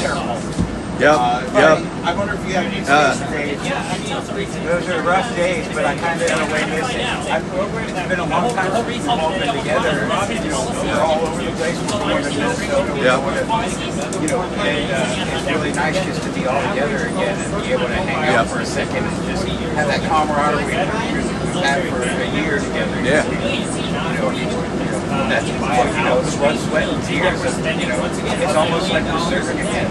That's kind of exactly like that. You want talking to the stream? Or are you okay? You want to talk to the stream? I don't need to. I mean, I'm Did you want to talk about your Marshall thing or no? I can hold. Yeah, let's talk about that. I'd love to do that. All right. Well, first of all, just introduce yourself and then maybe your branch of service and yours. Right on. My name is Blake Hines. I was a tanker in the Army a long time ago. I was in the Cold War in Germany, actually. I have been involved in several different organizations, including Remember Your Oath, and I help out with Flair, I help out with 5051, I help out with anybody I can do. But I also am a representative of a organization called Minute Marshal. And what we do is we supply marshalling and medics for any non-fascist protest within a 4-hour radius of Washington, D.C. for free of charge. And so what we are about is safety and comfort of the people who want to express their First Amendment rights, you know, to fight this regime. What inspired you to start that? Like, was it a specific protest? Was it just like, or when did you start, first of all? Well, I was occupying Union Station with Remember Your Oath, and obviously there's a lot of things going on as well. Oh, yeah. And so I tended to, it seems like I usually migrated towards marshalling with Iron Bolt Bruce and a couple others where we just seemed like I always was one of the people doing road guard, and I've got a pretty good rapport with Capitol Police, and so I tend to liaison a little. And we just decided, actually it was during, they were having that, there was some kind of racist march they were having, and I went to Flair so we could yell at the racists.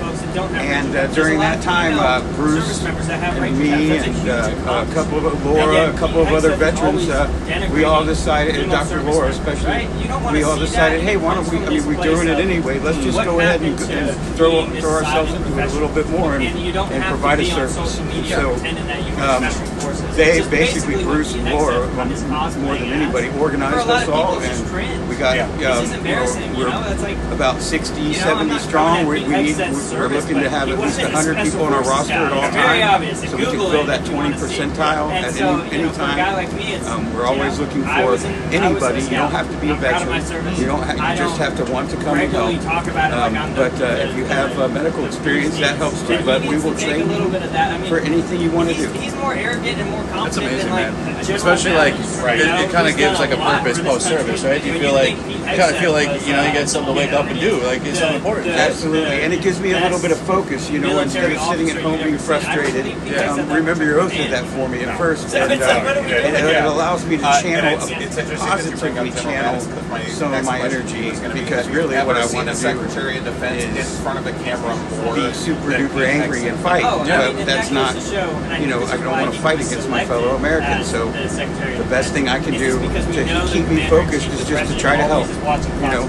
try to help protect our First Amendment, try to help protect our Constitution, try to change things back to, try to bring us back to the country that was slowly advancing forward instead of going 100% backwards at the speed of sound. And especially now with this new war, what do you feel about Trump's war in Iran? Well, I mean, obviously it's ridiculous. Anybody who served in Iraq or Afghanistan can tell you that a land war in Asia is just stupid. And Iran's probably the third or fourth strongest military in the entire world. We're not going to win against them. All it can do is create strife for and it's all for the small people like us. You know, they can afford $5 gas. It's not a big suffer for them. But we have to choose whether we're going to pay our electric bill or not. You know, that it's tough, and every dollar counted before. And now it counts even more as our dollar becomes insolvent. You know, we're going backwards in every way, and it's terrifying me. Our grandchildren are going to suffer badly. Yeah, it's like, what kind of future do they have, you know? Like, especially since our reality is like a daily grind, daily struggle just to get by and pay bills. And in our VA, we lose rights at our VA. We lose. They're taking everything from us.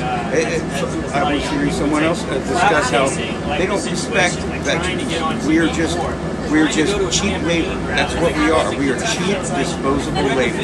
And that's how they treat us. And that's how they're treating us now. We're fighting for oil barons to make a few extra dollars so they can buy an even nicer McLaren.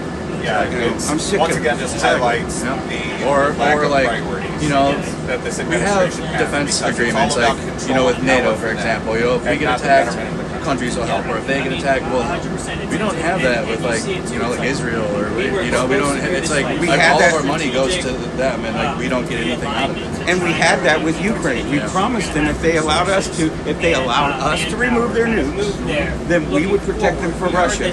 And Trump broke our promise. So now America's word means nothing. You know, on top of everything else that's going wrong in our country now, we can't be trusted on the world stage. We've lost our power because we've lost our trust. Thank you for sharing everything. Thank you. Let's I'll plug more of your Minuteman marshalling stuff. Yeah, we have really solid marshal. You should come. Have you ever came to Minnesota? No, I haven't. Well, I mean, I've driven through, but you should come hang out and meet the marshals in Minnesota. I have friends from Minnesota as well, so I'd love to go back there and harass their parents. But yeah, Minnesota, I have a close friend who works at Dahlgren here, actually. His twin brother is in Minneapolis, works for the VA. I don't know if you knew that veteran who was murdered by ICE, but he worked at the same VA as him. I know that. Immediately gets in the It's a very small world. It sure is. One of the soldiers that was killed in Kuwait was in the unit. My hope is Sergeant First Class Amor. I never met her personally because like I got there and a lot of the unit was like our unit was either half deployed or back in the thing, and she was constantly like volunteering to go and like be with her soldiers and like be deployed. And Kuwait is not a combat tour. You know, it's really a sustainment type of tour. Like, you're in the Middle East, but it's not. No, they're our allies. Yeah, we liberated Kuwait. Yeah. When I was getting out, it was Desert Shield. Right. So, you know, I wasn't doing nothing, but then to watch the news and see that a member of my unit was killed, and people that I do know were very affected by it. Like, they knew her very well. And in the reserves, I didn't spend as much time in the reserves as I did active duty, but it's very tight-knit. Like, I was really close to my friends that are active duty, and I still am, but the reserves is like a family, because it's like, you know, you live close. Yeah, you live close. Everyone lives in the same real from the same place. Even work together. Yeah. So it really affected a lot of people that I do know very well after she was killed in Kuwait. People that just come out and say that they would rather vote as an It's just to lose a soldier is bad enough, but to lose a soldier on something that's wasteful enough and it was unnecessary, that's just absolutely heartbreaking. Especially a soldier like her who's absolutely dedicated to her troops, absolutely the kind of leader you want. Find their way, and instead, if they're willing to put in the work. we're losing I our don't know. leadership. We're My losing personal, this is the Audie just Murphys, my personal experience is that most people are Tammy just looking Duckworths. for We're that. losing the true heroes of our, just come on back in here, it's military all community. fine, you know, water under the bridge. And I'm like, that's not where I'm at, you know. No, you want to see some Tammy Duckworths is absolutely. You like Tammy? Huh? I started like I was choking back tears when I saw her. I mean, I just well, and she's just amazing to me. I mean, like she lost her legs, and that just got her started. It just that pissed her off. And that's she is my hero. I get her. Yeah. I really think she's special. Okay, I respond. I take ownership over that. That's a true hero. No, I mean, let's not get great in that space. This one, I'm opening it right. It has to. It should get better. Okay, cool. Let's sing her. There's more than words happening. Exactly. Gotta get them. Yes. Especially when it comes to. Thanks for that Minute Marshal shout out, man. That was thanks for that Minute Marshal shout out. Let me give you a card. Let me get a card. And I mean, we're already actively working with 50 some, I'm sure. I mean, I know we are. And like Lex, you know, like I would deal with Lex all the time. Lex did an event for us on last Monday. Memorial Monday. What do you guys know? Did our event. Get that QR code. I got this stupid autofocus on. Yeah, man. Oh yeah. That's my VR. The first VR is at 3, and I might even be able to make that the way we're moving. Put a target on there, man. You know what I mean? I live like 2 hours away. When it comes to, I'm all about I was doing Remember Your Oath. I was 2 hours up, 2 hours back every day. We raised the tax on it by like 100%. 2 times 0 still equals words 0. aren't enough. We need action because action is being taken against everybody. So, yeah, awesome. Thanks, man. We're getting close to the HF. We're getting ready to pull up to Heritage.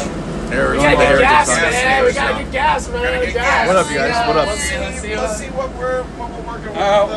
Gas 569, baby. 569. Thank you, Suzanne. It was 670 out in California last week. 670. I have to use What's the price of gas where everybody's at?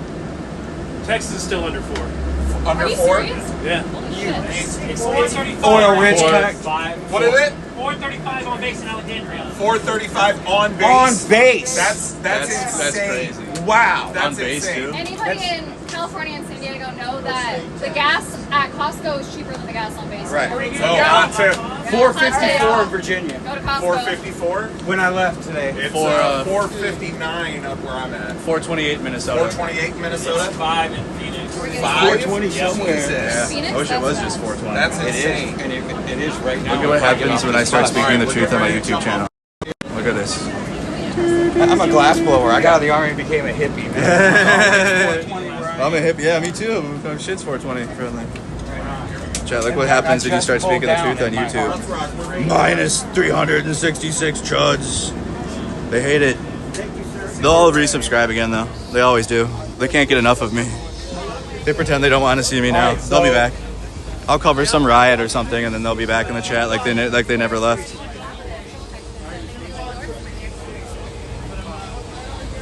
I've been a supporter since day one, but they unsubbed because, like I said, Trump was bad.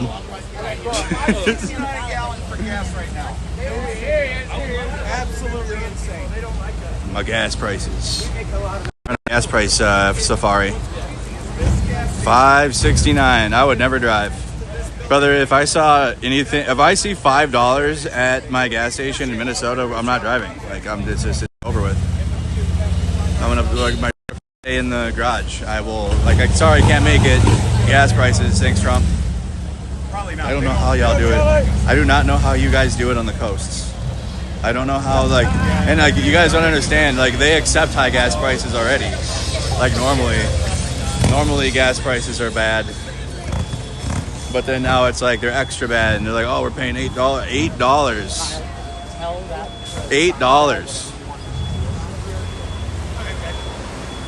And then after that, Brother, you know what? I would, brother. And it's like it's accepted. It's just like, yep, that's what we got to pay over here in Oregon or like California. And I'm like, brother, absolutely not. That's just a suggestion. Yeah. Here. I'll be damned if it gets. We're not at $5 yet. We're not even at. Stab him before he leaves. We're at almost 430.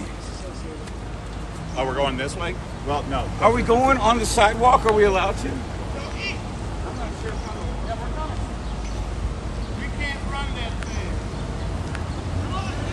Going over to the Heritage Foundation. It's over by the Exxon.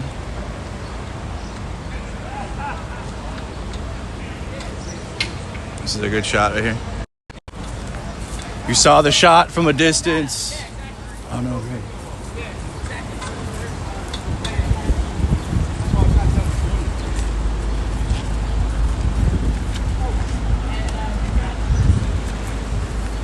My gas.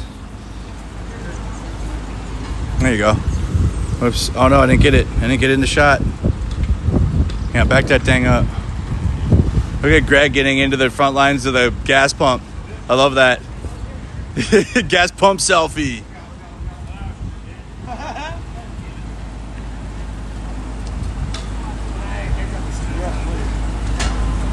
It says 453 on there, but we're definitely, it's 569 here. Hell nah, bro. You guys are wild for living over here and on the West Coast. There's no fucking way, bro. I promise you, if I see $5, I'm not driving.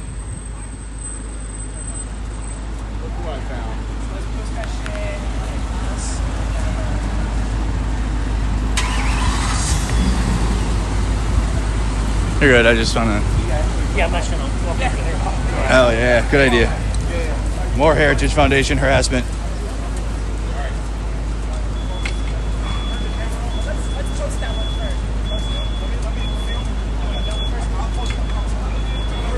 You guys, I'm trying to get like shots here.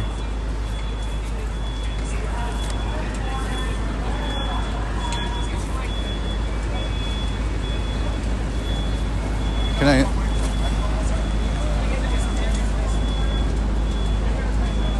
My Exxon, my truck and sim gas station. I've been to so many Exxons lately in American Trucking Sim.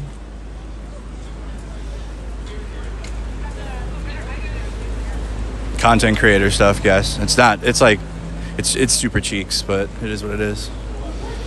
It's far easier to do journalism, actually. Like, actually, it's easier to do journalism. See, right? Me, I just can film this. Like, they have to, like, get it ready. Oh, yeah. Hey, Charlie. Yeah. Are we filling it up? Yeah. No, regular gas is over here on this side. This is the diesel.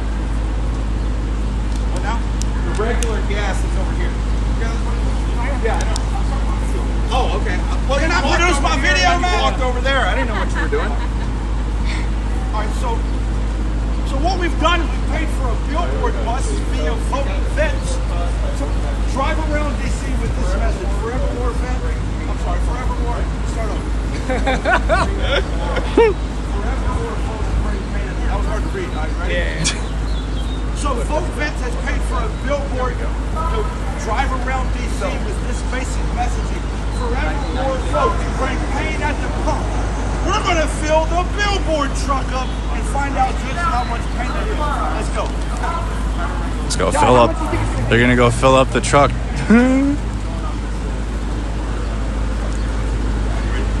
Okay, so first of all, I don't know where the gas tank is. It's right there. It's right there. I think it's right here, right? Let's do it again. It's a video. I'm making a video. Let me make the video. God damn. Oh, shit. So first of all, I don't even know where the fucking gas tank is in this thing. Let me figure that shit out. Aha, got it, right here. So, looking at this gas, God damn, get a shot of this. $5.69, that's in US dollars, by the way. $5.69, goddamn. I don't know, this is going to be a couple $100, I think. All right, let me ask the driver they used to bring it. 649 over here. 649 for Where's the driver? gas. I don't want to put the wrong gas in. I do mess up. That's what I do. I mess it up. Hey, what regular or That's what you guys get when you have veterans become content creators.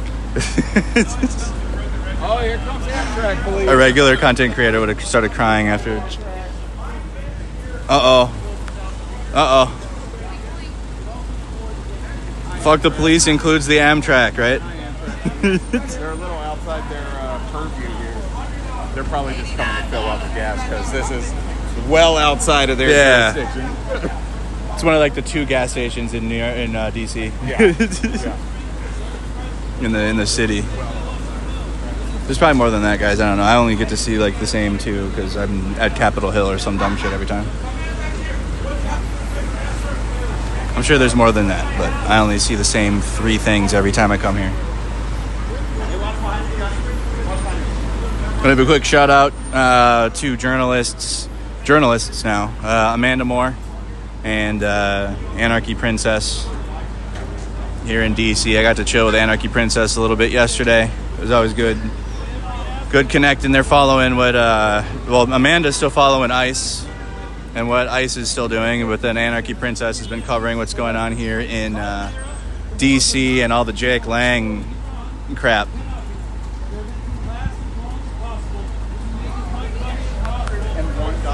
How much is it? 15 gallons.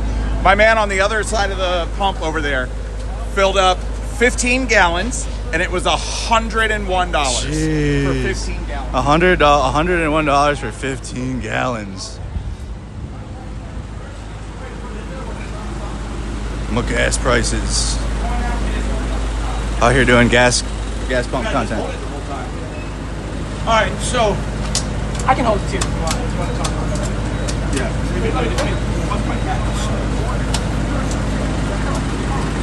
One thing we're learning from this experience is that filling up a billboard truck is not a simple thing. Yes, sir. What's that? Say again, buddy? Sorry. He said you're not allowed to be around the pump. Oh, okay. Okay. Is there a secret to this thing? He's gonna have to tell them. So we had to get the driver to come in here and help us out. There's a technique to it.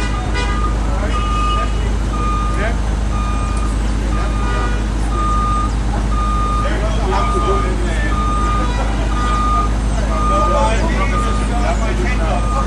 we're at 2 gallons. 14 bucks. Just crossed the $17 mark. Yeah, we're already. Yeah, bro. What the hell? Yeah, but you're not allowed to be around. Yeah, I know you're filling up. We got the Metropolitan, the Amtrak police out here filling their car up. Hey, how much is it to fill your car up? Amtrak police. How much is it? Still going? Where are we at so far? $69. Nice. Keep in mind, that's on your dime. Anytime public officials are filling up gas, so this gas price is going up, means we're going to demand more tax money from taxpayers for public services. Thanks God.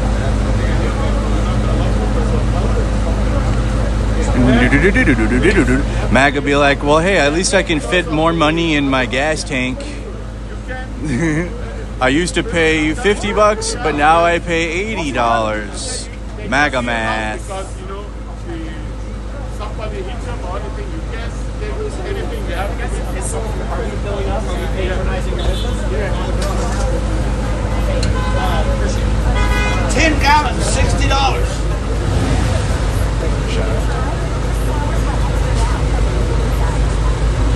Where do you think it's going to end, Jolly? 250 is my guess. We're at 12 gallons. By the way, a regular sedan is around 12 gallons, and we're already at $70 for 12 gallons. So if you drive a Honda Civic Sport, you're paying $70 to fill up today in DC. I know my truck takes, I get up to like... SUVs and other mid-sized vehicles are around 15-gallon tanks. Yeah. We're crossing 15 gallons right now. $86 US. So if you're driving a Nissan Rogue with the sunroof or without, you're talking $86.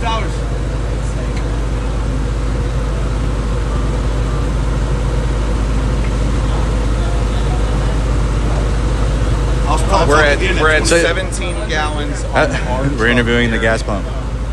and we're at $100. We just crossed the $100. Get a shot of it being 100. Get this. Yeah, get that.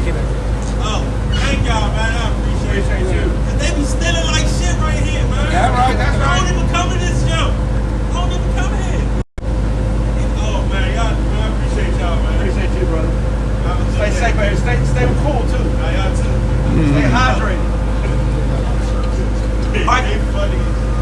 Wow. Most trucks and regular size trucks are about 22 gallons.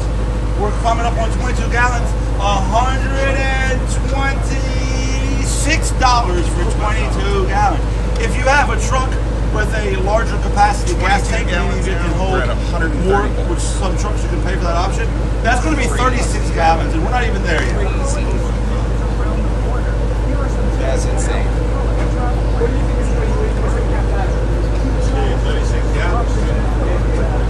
36 gallons. We're going well over 2. I think we're probably gonna reach 36 gallons? Yeah. Coming up on the $150 mark. Oh, shit. Are we full? Are we full? We might be full. We have a click. Sounds like we're full. Final number. Get the camera. How many times you final number? $147.41 for 25.8 gallons of gas. For perspective, that's the same as say a Ford F-150 or a Chevrolet Silverado or any truck size like that, a regular, not a Super Duty truck, a regular truck. You'd be paying $147 in DC today. Thanks, Donald Trump. Out here with VoteVets, we're a bunch of veterans. Good shit. Let's go. That was actually a really good video. You nailed that. Well, there it is. There's the final number, chat. Nearly $150 for 25 gallons. For 25 gallons. Crazy work, bro. Crazy work. Hey, it's gonna bring pain at the pump. But what do they say though? Just what did Trump say? It's just temporary. Just a little temporary pain. Shit's wicked. Are we great yet? My flag. But I got my flag. I saw there's some conservatives that are like, as long as I got my flag.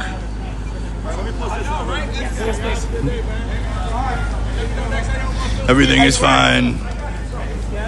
Get up to 20 cents a gallon. You got to get the reward benefit program, guys. You got to sign up. You got to sign up. Get your 20 cents off. That's the method. Once they go up, they never go back down. Also, I feel like I'm on the same wavelength as Greg. You guys follow Greg? Dude's very intelligent. My first time meeting him in person. I've seen his stuff. And John, shout out to Status Coup News and John Farina put me on to Greg's content.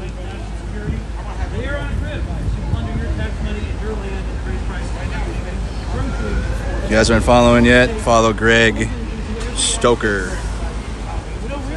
That's Greg right there. Anti-imperialist content creator. He was on the first flotilla. He didn't make it on the recent one to bring aid to Gaza. I'm the only real YouTuber, guys. Everyone else is the influencers on Instagram and stuff. So if you're looking for their YouTube, I don't know, you might be on YouTube. Let's go see what the hell the Lord's doing over here.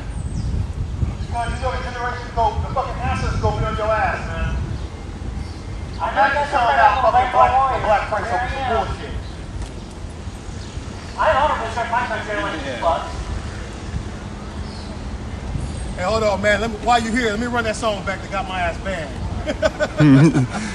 Facebook hit you with this one or what? Fucking IG, they banned my ass. Instagram. 38,000. Well, these guys said that you got a 10-minute something because you're mad. Run that shit back. Yeah.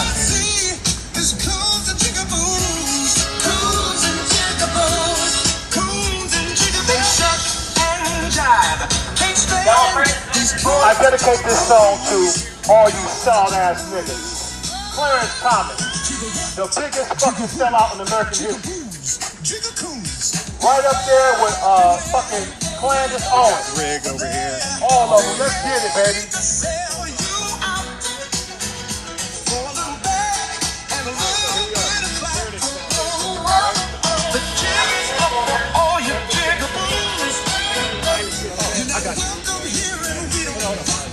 You don't want to use it. This has to be command. Nah, I'm not on YouTube. I'm good on YouTube. But it's working though. Yeah. That's all they care about. They will brand all of that in this Christian first kind of loving Jesus package, but it all boils down, when it comes down to it, the people in this building right here spout nothing but white supremacy propaganda. They spread nothing but lies and hate and division, all so that they can continue to enrich their buddies day in and day out. They do nothing for the average person in this country. They do nothing for the average American in this country. Everything that you see coming out of this building right here benefits the top 1% only. Only, period. And don't forget to mention where they can read it. Project 2025. Yeah, Project 2025 is still out there. As a matter of fact, this administration has gone through and done so much, ticked a lot of the boxes of what they wanted to get done in Project 2025, that the Heritage Foundation actually released Project 2026, which was even worse than Project 2025. All right, it had worse goalposts for them to hit and targets to meet. Right, this building right here and the people that work in here care about themselves and their benefactors only. They don't give two shits about the United States of America. They don't give two shits about the people of the United States of America. They don't give two shits about the military of the United States of America. The only thing that they care about is power and control. That's it, period, end of story. That's all they care about. And they will continue to do that as long as they have people like Donald Trump and Clarence Thomas and Peter Thiel and the Koch brothers backing and lining their pockets to ensure that they can continue to lobby and push for policies and recommendations that are harmful to the entire freaking country. That's all they care about. That is literally all they care about. Nice. So, there it is. The fucking Heritage Foundation. Goddamn hell on earth. Literally fucking Satan's asshole. Right here. Right? They pop up around the country. They're like the United States of America's herpes. They just, whenever they're there, you know it's going to be an itchy bad time. All right? What's their role in like the forever wars that's going on? That's right part now? of Project 2025 is to ensure military dominance around the globe, right? And so this idea that the United States of America needs to be the people that are controlling everything around the globe, right? This whole Northern Hemisphere, Western Hemisphere domination thing comes straight out of Project 2025, which comes straight out of techno white supremacy, right? Which came straight out of Peter Thiel and Curtis Yarvin and all of them. That's all this is. That's all this is. And Project 2025 kind of mainstreamed that. And this is why I say I can't believe when anybody's like, I'm so surprised that they're doing this. Well, they told you that this is what they're going to do. Yeah. This wasn't a surprise. No. This wasn't a surprise at all. They laid it out. You all just bought into the lies that they didn't know what they were talking about. So, all right. Yeah, so there you go. Heritage Foundation. Fucking assholes. All of them. I don't know anybody that works in this building, but I know they're all terrible. Every single one of them. I don't care who they are. They're horrible human beings. None of that. They don't wash their ass. They're just bad people. Bad people. Kid said fuck Trump. A kid. What did you just say? What did you just say? Little kid just leaned out of his fucking bus window there. Is like, yeah, fuck Trump. He's like 9 years old. 9 years old. Nice. Hey Nazis, we see you. Amazing. I know you see us. We're here. We're multiplying. Sorry about that. So there you go. That's, yeah. Where the fuck is Roman? The youth will be all right, yeah. It is. It's just a minor. He was talking all this second revolution shit. We're going on the America fascist tour apparently. Stopping at all of them. So of course you got Rig over here with the bullhorn. Rig's over there doing his thing. Rig's always over there. Oh yeah. Oh, you need insider trading because 180 fucking thousand a year isn't enough. Fuck you. We're heading over here. Fuck your president mentality. Yeah, I gotta put this up for Greg's about to spit bars. You right? Oh, ew! What an L. Fuck. It happens. Yeah, fuck these guys, man. Come on. So, what's your take on heritage? Well, you know, it started as like in 1973 as this conservative, like right-wing think tank that made the mandate for leadership. Really informed Ronald Reagan's presidency, which was kind of like the beginning of the death of the working class, the middle class. I don't like the middle class. Yeah, I don't either. It's bad. Yeah. But that's essentially what it did. And they became more and more neoconservative and more interventionist. Like what you can say about Reagan is he wasn't interested in like getting into. Well, he's definitely interested in Contras and regime change. Right. Yeah. So, but like the foreign entanglements. Right. Then you had the project. What was it? Not 2025. It was before that. It was all the neocons, like VoteVets and Rumsfeld adhered to. That was Heritage Policy Foundation adjacent. And they're completely ideological. They think they want, like, they talk about, if you go on their website, having free and fair elections. It's all BS, marketing and branding. It's completely ideological, their stance. So they'll be like, we need to get, they'll come up with policy positions and talking points to be like, we need to get rid of all the immigrants. They're taking the jobs, they're destroying you. Say that, but behind the scenes, we know on the own bullshit that we publish, we know that none of that's true. Right. We know it's completely a story. What they're trying to do, heritage is a dog whistle for a white, Christian, national country. So what they say, what their messaging is public facing, seems kind of reasonable. Just go to their website. When you read any of their policy positions, they're like, oh no, we're straight up trying to make this a white country and regain our heritage. Yeah. And you talk about the lies and shit. Like Heritage Foundation did a in-depth looking over 1 billion votes over no voter fraud, like zero. Yeah. It was like 0.00013% of the time it happened. Right. Over like 40 years of voting records. It's insane. But they'll have you believe that it is such a pervasive problem that we need to put ICE agents at polling places to ensure voter integrity. Not just that, they sent ICE to a Marine Corps graduation ceremony. Yeah. They had them posted up outside the main gate at Parris Island, South Carolina, checking IDs as people were coming in to watch their kids graduate from fucking boot camp. Yeah, crazy, so absolutely insane. So, like when you hear things like heritage, just know like that's what they're going for. It's an absolute dog whistle.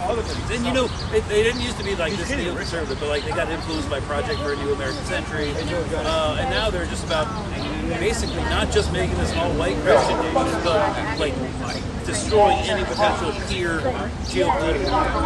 And honestly, some people there are smart, it's definitely effective politically. Sure. Absolutely.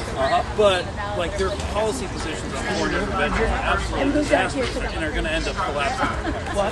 Like this war with Iran, done. 100%. Beginning of the death. Yeah, 100%. Let's move. We're moving again. Let's go. All right.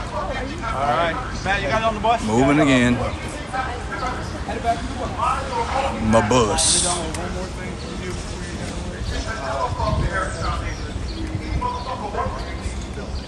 We're headed over to the Republican National.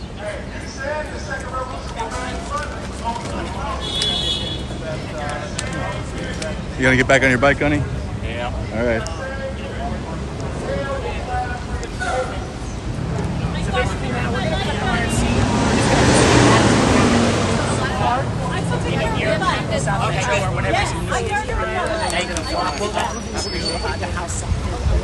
Okay, so I think one of our points earlier. Yeah, exactly.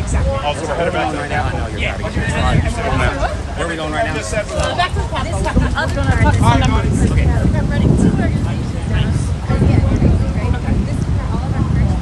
Everything I just said was a lie. We're actually headed back to the Capitol building.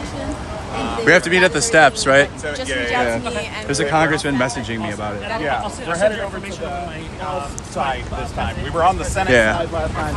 We're headed over to the House side of the Capitol. Like 2 blocks away. It's literally right there. I'm just a member. Everything is relatively close. Yeah. Who but W.B. Mason?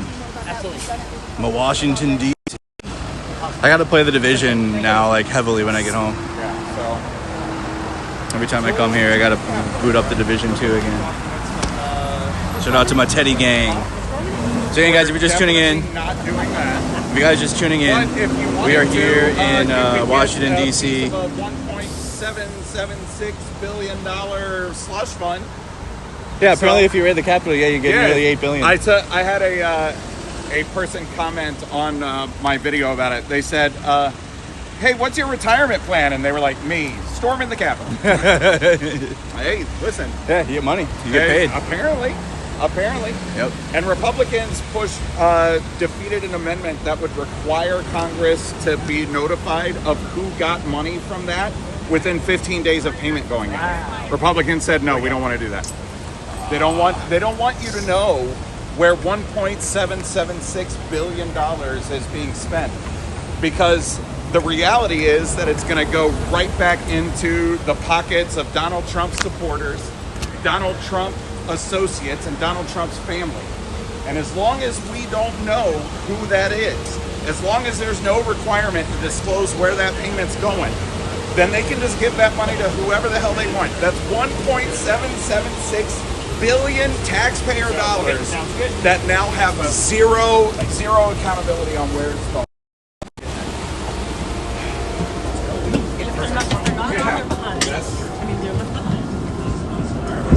Did you say we'll meet you guys in the lobby and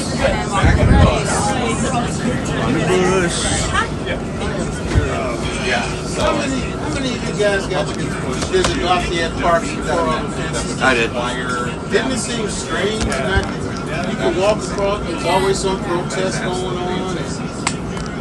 Crazies were in there, the people in their tents protesting nuclear war. So it still has to go on the floor. He just totally... In the House of Representatives. So that amendment... Everything's different. Yeah, but I'm sitting there looking at this fence and I'm like, I can't see him. Yeah. Well, he's obliterating the park. Oh, yeah. He doesn't like the park. That's what General Lowry told him, you know, you're not going to suck me into this shit again. Yeah, hell no. Yeah, I walked with him in uniform. And Miley knew the minute he crossed the street what was going on. Yep. Yeah, I don't know what he was saying. Alright, so we're gonna go over to the... Is anybody gonna try to get some of that, like, $1 billion slush fund stuff? Anybody gonna try to apply for any of that? That's premeditation. I'm just saying, like, they said anybody in America can apply for it, so I just say... Hey, my case is made. My husband was fired from the office. I'm just saying, hey, there you go. Fucking apply. Apply for it. That's crazy. Yeah. Give me interest now. Coming out at nearly $8 billion in funding. Yes, this means that the J6ers will be paid protesters. Doesn't it? They will be paid protesters. But doesn't it have to... They are the paid I know protesters. This is how it used to be. MAGA is not... Nobody Nobody's genuine money's out there. approved by Congress for them to use this. No. They're trying to figure out a way to circumvent all of that. It's going up right now. The House... Actually, it is going up for a vote in the House of Representatives. So the House of Representatives is trying to, like, legally set aside $1.776 billion because they're all children. Why are they giving $1.776 billion to Antifa? Because they're afraid of the truth. That's a good point. I thought Antifa raided the Capitol. It's weird that all those FBI agents that were setting all that up can now get a bunch of money from the taxpayer, right? Yep. That's crazy. Crazy. A bunch of paid protesters. I wonder if they're going to give some of that money to officers. We got to move. New subject. Anything. Anything. That one is just. That one's crazy. That one's crazy. Too crazy. Look, they're moving the barriers. Oh yeah, no, we're gone now, so they'll go out there and... The Heritage Foundation's moving the barriers. As soon as you leave, they pull those barriers back. Yeah. Sorry, They're so cooked. They're so weak. They're so cooked. We used to go up there every Monday, like right as they were coming out of work. They started like completely changing the way the building and everything. Oh, yeah. Speakers for us. They spent easily $7,000 or $8,000 on PA equipment to just drown us out with a bunch of Lee Greenwood music. I used to really like that song. Yeah. I did. I used to really. Now I can't stand Nah, it. you hear it, you're like, nah, shut it off. It doesn't. And he supports it too. Oh, yeah. That's what I'm saying. That's why he was at the other inauguration. He wants to be Trump. He wants to be a jester for Trump. They get Justice or jester? Jester, like a clown. I'm just kind of. I know Well, what I said. in this administration, not too far off to be a justice. Easily be a justice. Oh yeah. Three of the most inexperienced jurists in the world from Supreme Court. Facts. Oh yeah. This is that's not him. Yeah. Crazy. Crazy who was sitting there. He's still not him. Let's get those clip. Let's get everything that was good clipped up and put up. Your ass albums. Put a boot in your ass. It's the American way. All the Toby Keith songs. All of them. Yeah. That's all of his songs. Yeah. That was all of them.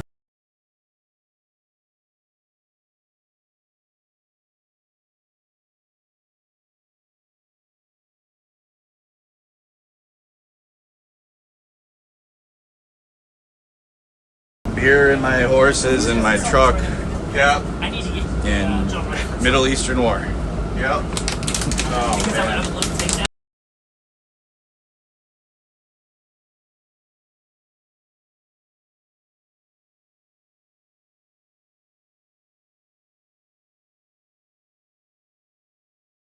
A truck. Can't we remember the Middle Eastern War? That fucking song.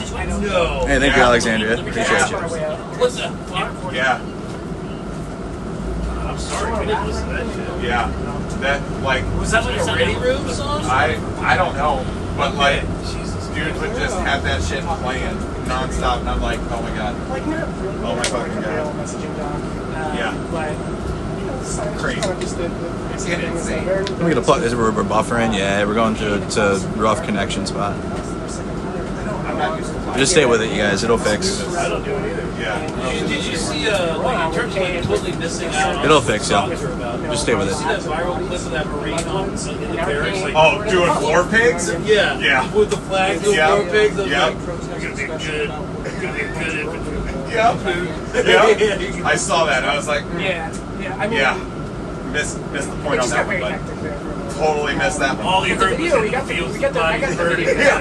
He's like, yeah. Let's Fuck do it. yeah, let's do it. Yeah. Insane.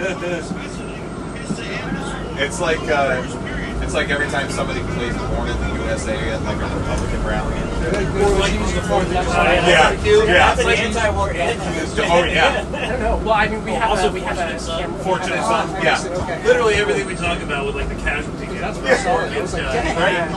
Literally is that. That was like literally Yeah. like the craziest fucking timing. Like, So George is saying, Yeah, just stay with it, this guys. was It'll a fix. direct representation of the Vietnam War. Like the Rebel Alliance was the Viet Cong and the VC, and the Empire was guess who? Listen, No. No. We're only gonna get louder. Yep. That's most Yep.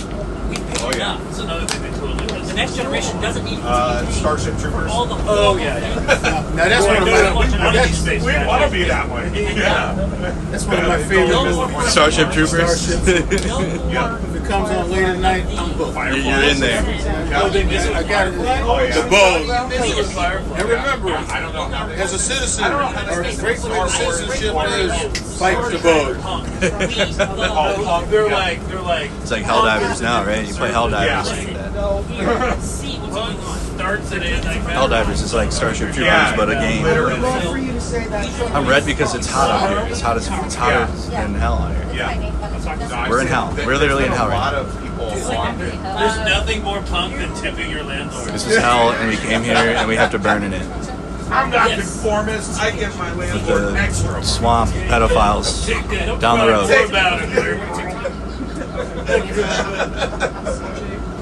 Yeah. Where's everybody in the chat tuned in from? Let me plug you guys. Oh my god. If you want, you can collab with Mercado Media too, and we'll push you out too. It's always beneficial. That's like one of the best features Instagram's done now. TikTok's also like weird about their collabs. Like, They don't let you do it, or what? It doesn't let me. I don't know if it's because I don't have enough followers. I'll show you where TikTok's But cooked. it's like only some creators that can. If Kelsey is not the house, Got to be one of the insiders. why do they win? Oh yeah. Okay, good. Okay. I was like, Hey, what up, Phoenix? Make sure you guys are also live in the bottom left-hand corner. it's not good. Audio is gone. What? How do y'all feel? Yeah. Yeah, I mean, literally. yeah, exactly. If he was working in that building back there, he'd be allowed to do it. But Kalshi is like partly owned, I think, by like the Trump Audio family, good? right? They invested like. I need a plus for audio. You guys good? I think they've got. Just turn it up. What up, Phoenix? What up, PDX? Oh shit! Yeah. What up, Florida? I think Don Jr. is like an advisor with an advisor. Yeah. I mean, the biggest problem I see be a little bit wonky is that The hell is that? That's John, right? these situations with particular young men just take young servicemen. But they're gunning. Jolly and gunny And outside. they frame it. Right. And so there's a real question too. You know, I think having certain levels of barriers to say you have to drive an hour or two to go have a casino night, whatever. That's fine. Feed solid on my end. I'm watching it on my end, guys. Double check and do this. First of all, if your stream looks like this, you gotta hit the button, and then you'll be like caught up. Where is it? Oh, there it is. Button, bang, and then you'll be caught up. It's gotta be red. The Trump family's affiliation with it. Got nearly 300 people tuned in. Shout out to you guys. Regular gambling app. We got 300 on YouTube. The state Let me see what we got on Twitch. Yep. Theory. Oh, we got a solid 20 over on Twitch. Nice. Like Kalshi, they don't do that. They don't do any They don't do that. It's a legal gray area. Yep. What up, Bong Marley, babe? It's exploiting, young people in general, particularly young men who haven't developed the senses that they need to. So I think it's bad. Yeah. But that's very wonky. It's a little wonky, but yeah. Oh yeah. It's a traditional version of the new car. Yeah. Bella. Oh yeah. Yeah. I feel like we totally could have brought. 30% Like, I feel like I didn't need to give you my pen. Your V6 Mustang. I regretted it too. Don't worry, Sergeant. I got It's okay. It's better safe than sorry. Yeah, true. 83 months at 30% interest. I'm practicing self-control. When we get back, don't worry. I'm practicing self-control. Oh, Like, It builds your tolerance back. there you go. I got some flour though. Make it back. Yep. Every weekend. Every time. Every goddamn time. Every live over. Everybody's so shared. Do not buy a car and do not get married. Every week. Listen, idiots, you don't make enough money. What do they say? Like, if they wanted you to have a family, they would have issued one. Yes. Yeah. If they wanted me to have a wife, then they would have issued me one. There were some of the older guys that would say that when I was there. Yeah. Yeah. Oh, yeah. Well, I was. Me and my wife were on food stamps and WIC when I was an active duty sergeant in the United States Marine Corps. Yeah. All right, we're here. Round two. Round more capital. Yay. Bring everything with us this time. The bus? No. The bus is staying. We get to keep the bus, right? We're just going to the Capitol. Yeah. And then Capital. where we go. More capital. Yeah. Protest, I would just, Let's go earn this 8 billion. We're handing out billions for everyone that raided the Capitol.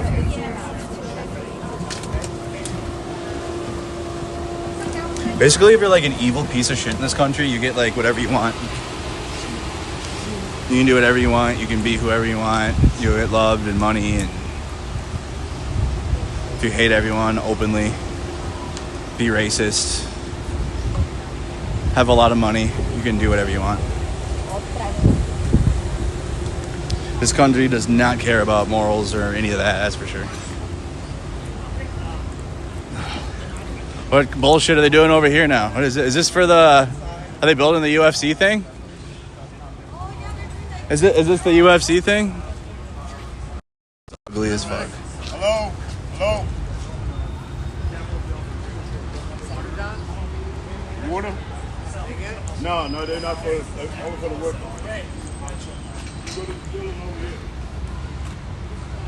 What in the living in America? What the fuck is going on? What in the Russia? You're walking up to the Capitol the way that we are right now. The house is on the right side. What? A fairway. Yeah, in case you need to know that, in case you want to get reparations. Did they put fake sod in? This is so weird.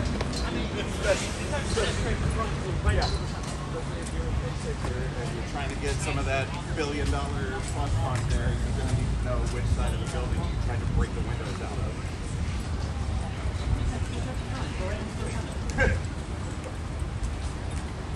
I'm seeing the POW MIA flag, even though that was an absolute conspiracy theory. They literally like dug up all the real grass on the cat. Like, look at, see how the grass changes? They put like it looks like golf course fairway.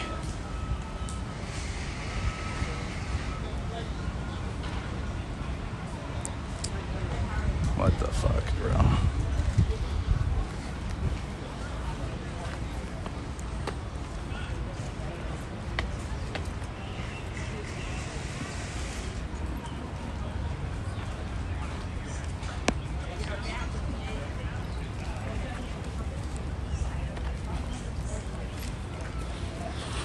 Crazy.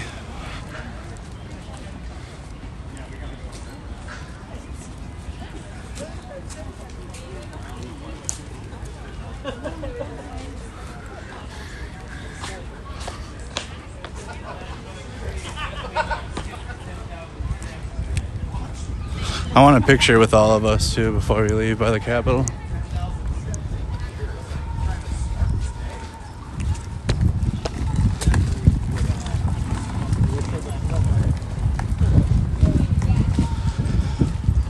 So we're gonna go meet with more representatives of Congress. Look at this shit, bro. It literally looks, it's golf course fairway. It's literally golf course, bro. It does, right? It is. It's what it is. That is just fairway grass. It's fairway grass. It is. And it's cut like a fucking fairway too. This is what you have the edge. That's ridiculous. I worked at a golf course, bro. That's golf course. You're using golf course mowers for that. Get the hell out of here. I'm gonna make the Capitol my golf course. Oh my God.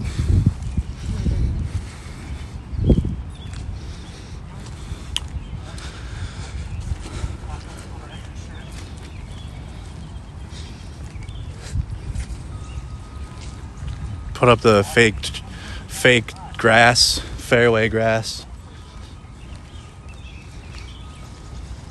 Who cares? The American taxpayers care.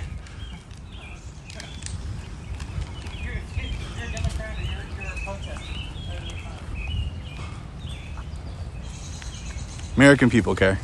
That's what your money's going to. Area beautifications of Washington, D.C. Trump was supposed to drain the swamp, and he's literally building on it.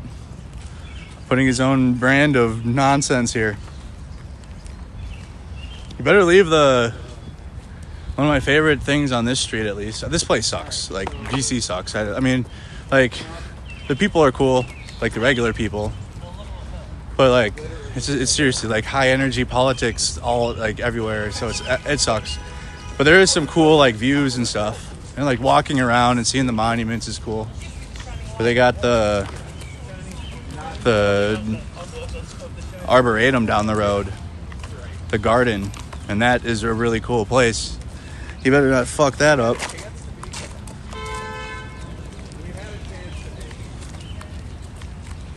This is ugly. Looks like a backrooms thing.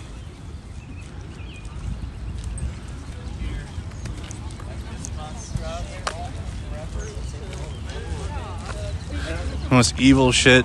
Some of the most evil things in the world take place right here. The halls of injustice.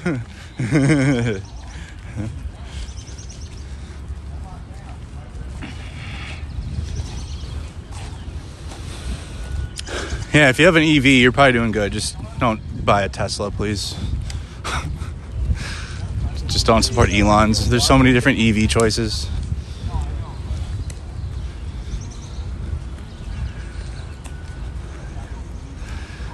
Boy, I'm wearing jeans. It's fuck. And then they all have to wear suits and shit around here all day. Yeah, man. I swear to God. I don't know how y'all do it.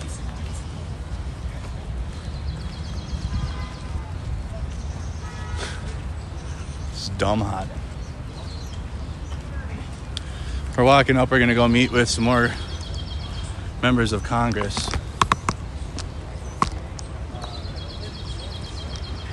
I don't know, man. Like I hear it from people. I don't know when American politics was not blood sports, but my life it always has been. You got to realize, guys, like a lot of you that are liberal or on the left, and if you've always been that way, I got to tell you something. It's hot. That's what I wanted to say. No. If you're a liberal or on the left, and you've always been that way, the right wing has been at a proxy war with the Democrats for decades. Like when you're a young conservative, you're taught that Democrats are like the devil. They're like devil worshippers. It's like a Satan cult. You're taught that right away. So, I don't know this reality of I remember in American politics, it's always been like this. It's just like people aren't hiding the way they really feel now.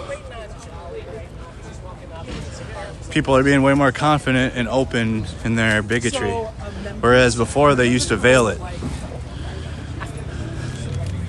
Fuck me, man. Brother, it's so hot, man. Bro, I know. For me, though, coming from Minnesota, it is. Yeah, I'm sure. 55. Yeah, definitely. I've been in hotter than this. Definitely have been in hotter than this, but this is... I mean, the Gulf is pretty bad. Yeah. 136 when we got there. But at least it was like a... Andrew, this is Matt as well. I think you guys speaking on. Yeah. Greg. I caught that. Nice to meet you, buddy. Hi. Nice to meet you. Sorry. Yeah, I was messaging you, but I was stuck with the group. Man.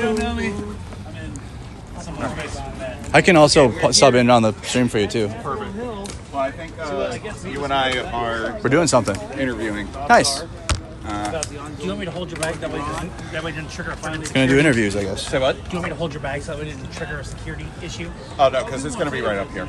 Yeah, it's right at the steps. Yeah, we're not going inside. Yeah. Wasn't necessarily opposed. Yeah, in general, though, the rest of the day, if you need me to sub in on the stream thing, I got you. Word. One concern is that I was actually coming. Yeah, so just so you know, no tripods anywhere on the ground. You can hold it. Okay. Copy that. Or you can put it in the grass. Okay. That's all yours. Okay. Okay. Just nowhere where it's man-made. Sounds good. Okay. So, yeah, hopefully we. If the member tells you to do it, I'm not gonna do it. Oh, okay. Okay. All right. Please tell them to. Tell us. Yeah. Hey, Mary. Well, even a single one. I'm okay with you even holding a single one. Okay. The tripod part of it. Got it. Just like then everybody have tripods and everybody. Yeah. No, I get it. Yeah. Yeah, we got you. Yeah, appreciate it. Yeah. Alrighty. Can't. You're gonna have to hold it. So you just hold your phone. Yeah, just like that, basically. If we can get this war power. Why is he anti-truck? I don't know, because it's policy if you're on the hill. Because if one person does it, then everyone will do it. I don't know. With the amount of independent lists nowadays, you'd have everybody coming up here So and the have member, tripods. he said the member will tell us the tripods are okay. Okay, And cool. As long as the member is cool with it, then we'll go. Cool. Are you beneficial to this interview if we use our tripod? All the Senate members. My tripod. So are we waiting for somebody, Mary? Yeah, we're waiting Yeah. for Jolly and Gunny to get back. And then once they get here, we're gonna do two things. We're gonna wrap up the stream and film the video, and then Wrap up the stream. we're gonna film a couple bit some specific content with Congressman Delusio. I feel so gross, dude. Once It's the just stream is like, wrapped up, we'll just have everybody else is free to go. There's so To walk much back happening down, all the fucking head back to the I'm hotel, supposed to and be then on that Uber flotilla. is gone. oh, yeah. Bit my fucking tongue saying flotilla. There you go. I was supposed to be on the flotilla. So up here, I wasn't able to make it, but yeah. Right now we're gonna meet with some reps. I would have been balled up by Israel. Yeah, man. Basically the same. I think Senate. But you know, the biggest thing. Are you streaming right now? Yeah, I am. Okay. I'm so not a streamer. I'm It's not crazy. either. I'll hold it down for you. All right. Just gonna keep this thing going. So. I think as soon as Jolly gets up here. As soon as Jolly gets up here, we won't. Yeah, Jolly loves just like yapping into a mic. He has a real talent for it. He is a yapper. I got a message from Seth Moulton. Also, he's playing out for like 310. Is when he's Stream your life. Seth Moulton? Yeah. They had Does he have an official post? they had to go put their bikes up. Congress, he's running for Senate as well. Oh, okay. He's a Massachusetts member. Okay. Yeah. Marine Corps vet, rep out of Have you Mass. met him? Yeah, he's a good dude. He's a good dude. Who's a little natsack? He's a good dude. I like Seth. Okay. I like Seth. Yeah, I like Seth. Seth's a good dude. There are other veteran representatives that we don't like. And they're all Republicans. There are. No more. It's pretty wild though. There's like, we have like about 25 veteran members of Congress on the Democratic side, and there's about 3 times that on the left side. That's what they're saying, So yeah. it's really important that like part of us as an organization uplift these veterans and to make sure that like we can bring these people to power, because veterans understand the cost of war better than any other American. They've lived it themselves. They've seen their friends and their brothers in arms have to face these consequences. And so we need more of those elected people running for office and getting elected into positions of power so that they can protect the other veterans and service members. It's like, well, what's your vetting process then? Yeah, I mean, it's kind of listen, I'm just a social media guy. Yeah. But like, you have to obviously, no stolen valor and things like that. Illegal war. Just any kind of typical endorsement process for some of these type of jobs. We want to make sure that no skeletons in your closet. I don't know how you've been doing it in the jean jacket, man. That's man, that's a lot. Also, chat, you got to see. Chat will really like this part of your jacket too. They're very supportive of Ukraine. Yeah, very supportive. See my resistance loon? No, let's see it. Where is it? Oh, where's the loon? Where is it? It's over here. There it is. Oh, that's so sick. Look at that. So it's more about Hell yeah, solidarity. Love that. Love that, man. donors. Those 3 words have This is over here. We the people. The minute you quit using your voice, you're advocating your responsibility to make this country a better place. As a veteran, Signal should be good now. Yeah, we need a picture of all of us for sure. very, very seriously. I urge everyone to do the same.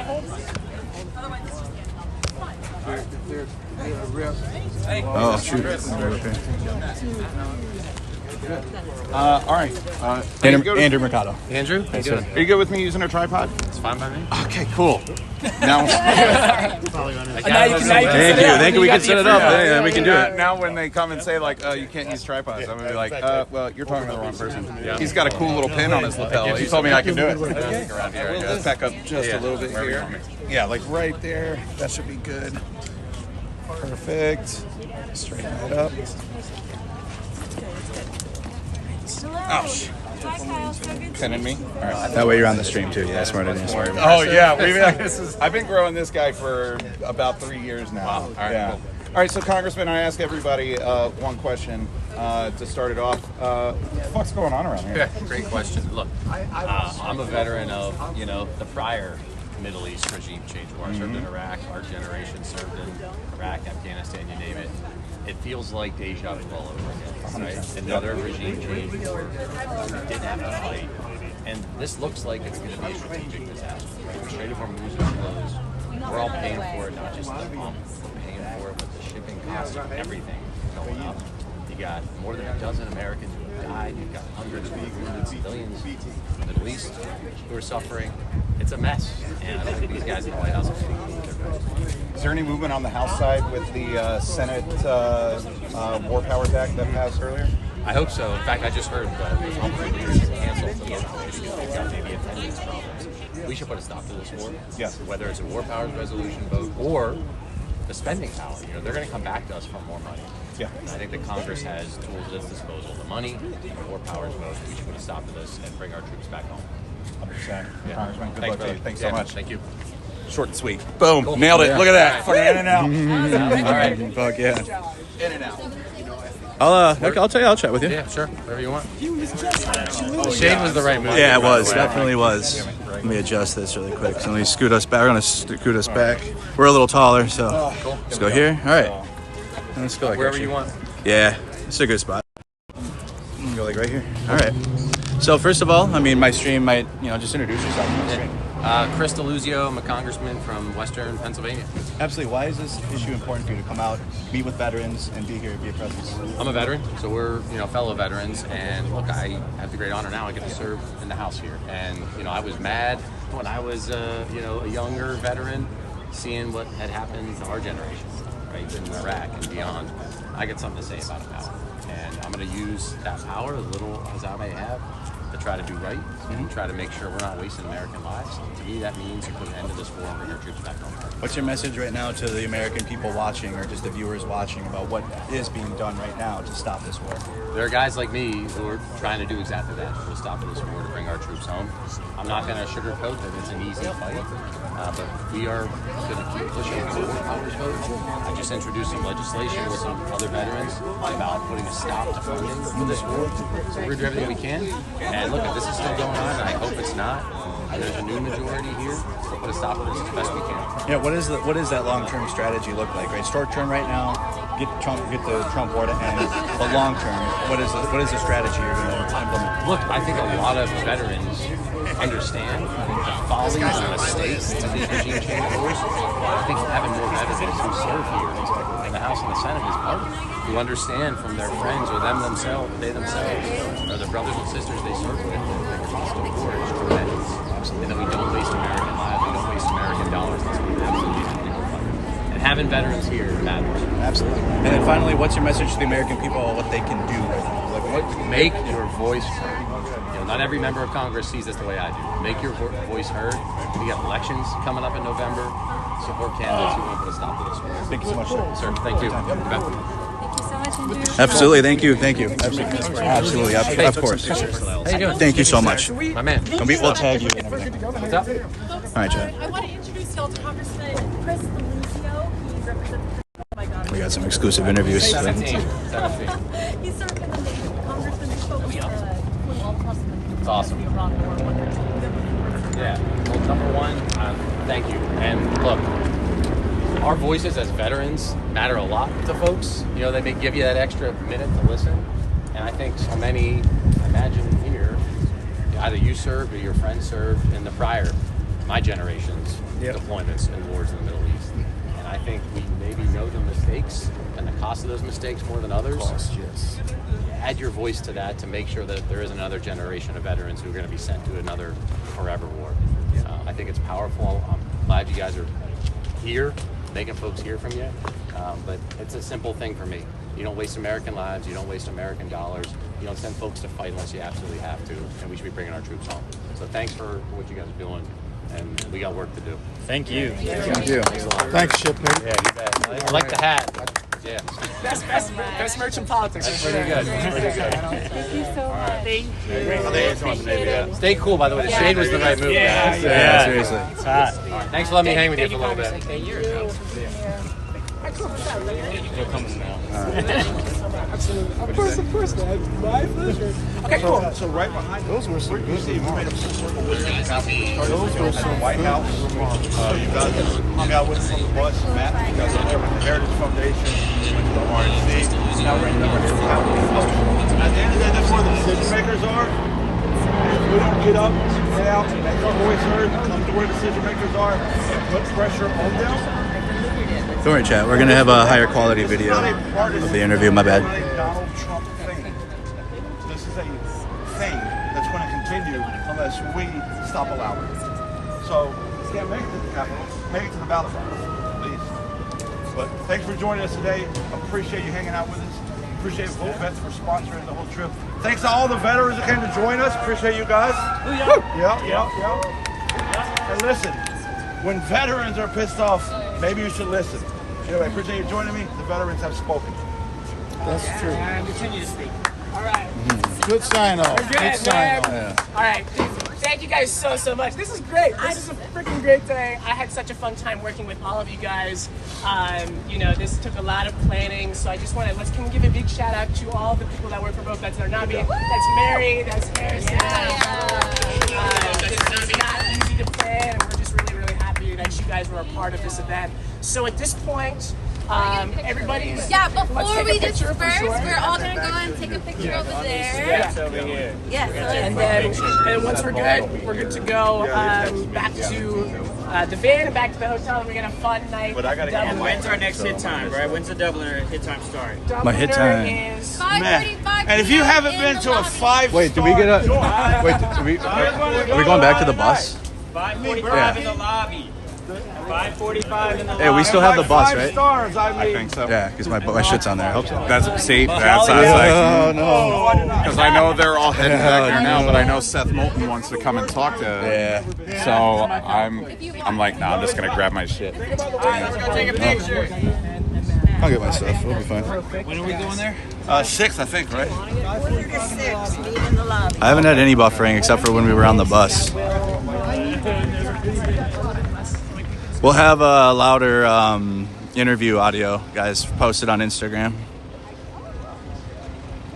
We'll get a clip up.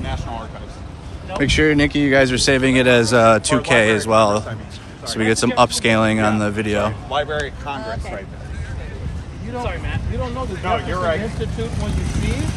From Bones? Oh, my goodness.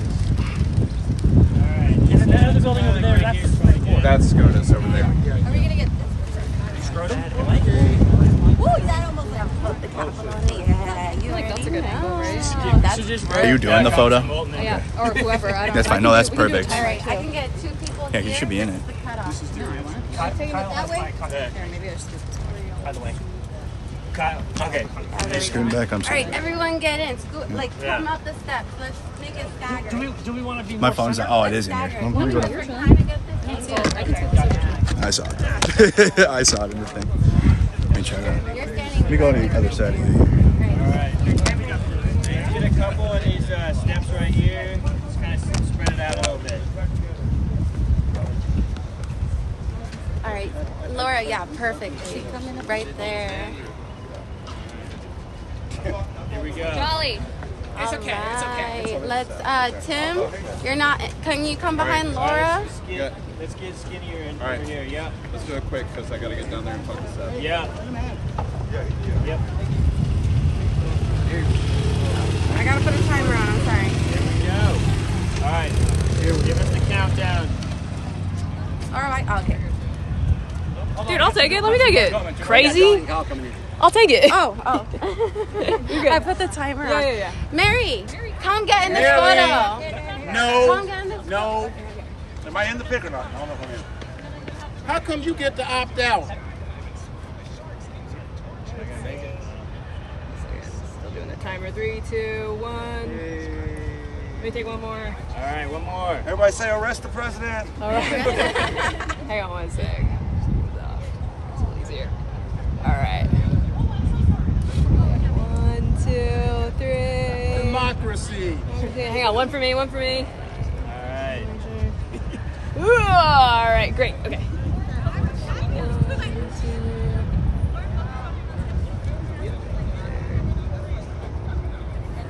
All right, thanks, y'all. Are you doing a video? Yeah, I got it. Wristband? Like a... Watch when you step back. You want one of those? It's okay. I just wanted to really shake his hand. Thank you. That's mine. Thank you. Oh yeah. Right on the edge.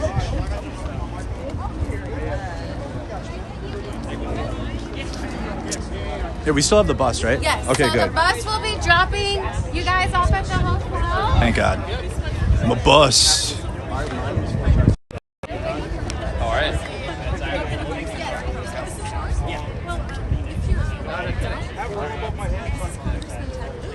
Oh, I've been wanting to meet you. Yeah, so I was kind of like getting to know I'm an influencer, and my content is I run around red states, horrible myself, anyway, I have an ethical flag on my home. And I engage in a conversation, and I think it really matters on the flag. But that being said, you know, I asked them really basic questions. Nine times out of 10, they never can. So the one thing that I like to impress on people, we got to know why you're doing it. So, but yeah, I've seen you on the news and stuff like that. So how is it? And you have a military background too. Let's see, you're a warrant officer. I served active duty in the Air Force. Yeah. And then 4 years and 21 years in the reserve. Okay. And what a JAG. You were JAG. Okay, gotcha. And then how long have you been up here now? 11 years. And so tell me a little bit about, like, I know they had the vote last night with the Iran war. Yeah. Like, is there anything, are we getting, like, I know some Republicans are kind of like, you know, kind of trying to see the light or whatever. Do you anticipate more Republicans getting on board in the future so we can lose more Iran, or what is that? Sure, I hope so. I do want to commend the U.S. Senate for passing the War Powers Resolution on a bipartisan basis. Hopefully we can do that at the House of Representatives as well. I served in the Air Force at active duty, so obviously I'm not against war. I am against war that's unconstitutional. Correct. And this is clearly an unconstitutional war. The Constitution is very clear. It gave Congress the power to declare a war, not the president. And this is a war because the president's called it a war, the Secretary of Defense has called it a war, and you need the approval of Congress. And that's why I'm going to vote for the War Powers Resolution. I call on other members of Congress to do so as well to terminate this conflict. Sure. Yeah, and you know, being veteran and combat veterans, and you know, the big thing when this kicked off, I was like, you know, this is really, you know, it's not like really about mass crisis and stuff like that. It's about just bringing back trauma from veterans and you know, forever wars. And that's like my biggest concern as a veteran. And then they're going to fire 2,000, you know, people with work we're going to come back, you know, from the conflict, and they're not even going to be able to help them. So that's another major concern. And so I know they shot down the 1776 at 1.8 billion funds. They have not shut down. Oh, they haven't? I thought they did. They have stripped out the White House called $1 billion to the White House fund on the Senate side. Okay. We're fighting to stop the $1.8 billion slush fund criminals who have the Trump's funds. Do you think the 1776, how they were doing, you think that was purposeful? Do you think they did it to send a message? 1,000%. Yeah. They picked that up, but it doesn't really matter if it's 1776. Yeah. It matters that it's $1.7 billion. I think that they did that so because they probably thought that would get that much of propaganda. Well, it's blowing up their faces. It's totally blowing up. Republican Congressman Brian Fitzpatrick, a Republican, is leading the effort in the House to shut that slush fund down. Yeah, and so we basically won't know who that money would be going to, right? And my big concern is actually we do know. Oh, they are. It'll be Trump supporters who are criminals. That's literally what it's for. Okay, but I thought they were going to try to hide it because my concern is like they were going to try to bail out the January 6th. Yes, that's right. Yeah. Trump supporters who are criminals. Correct. Yeah. And that's like, to me that's why I find it hard that you know MAGA supporters, you know, they support that.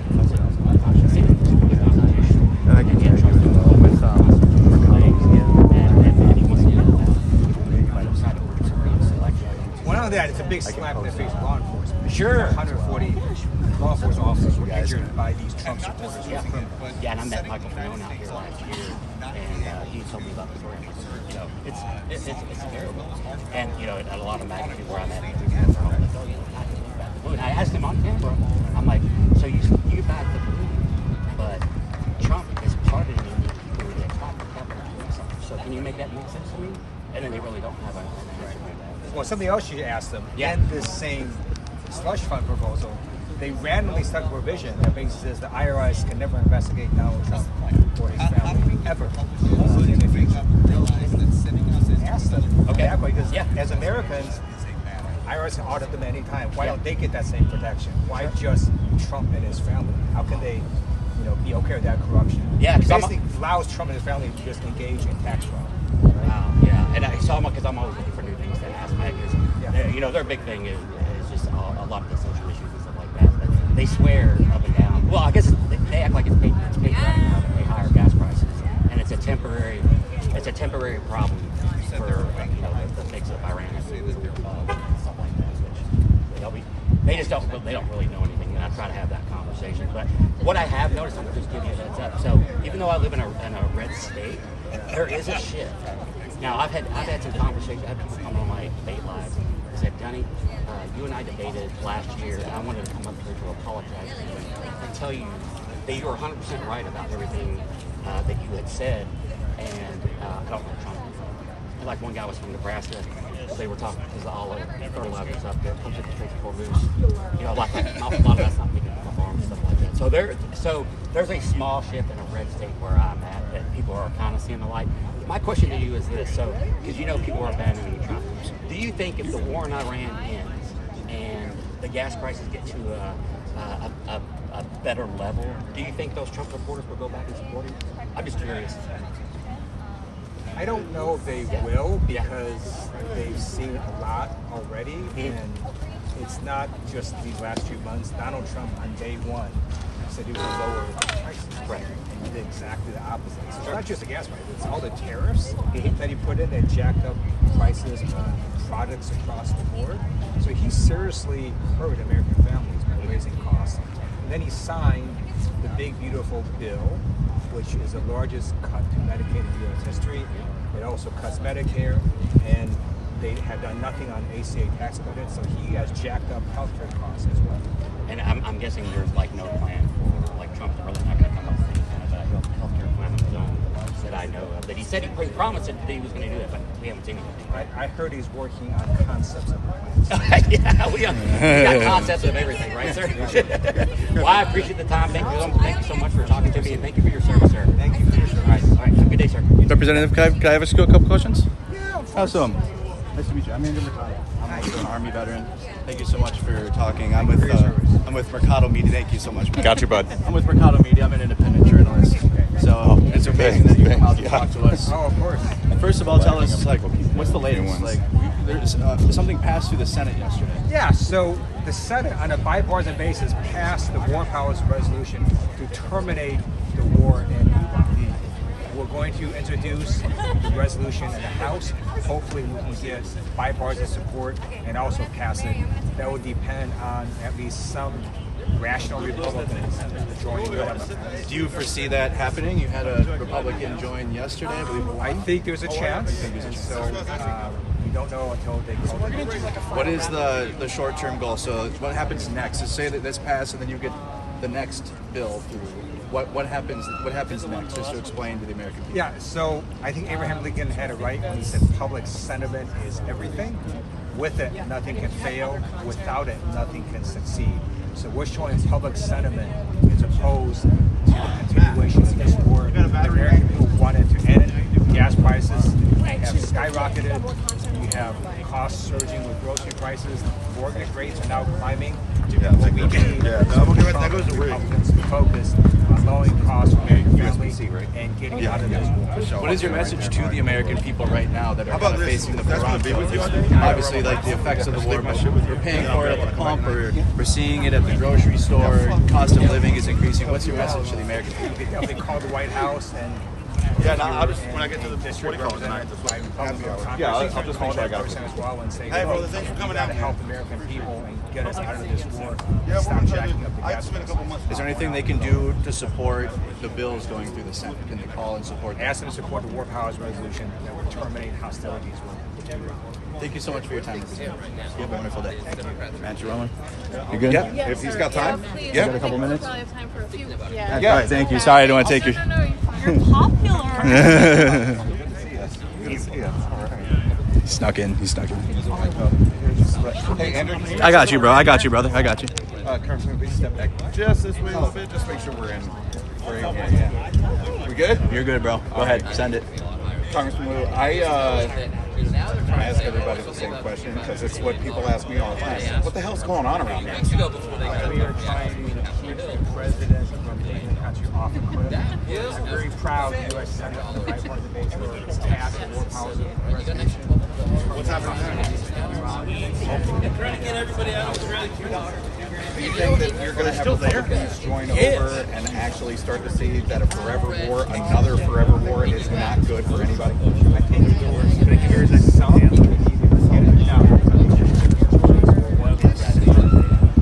What can we do out here to support you all, to get Republicans to actually do the right thing? This is great. Just highlighting the issue. I encourage people to email or call. Well, I know you've done that.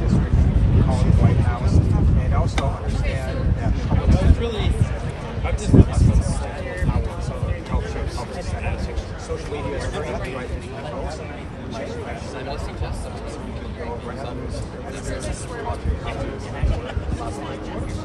Perfect. One last question. The world is stressful. Everything's terrible all the time. We're getting bombarded with everything. What are you doing to take care of yourself? There you go. All right. Good. Well, keep it up. I appreciate you, Congressman. Thanks so much. Thanks, dude. Of course, bro. I caught it right before the win. I saw it. I was like, all right.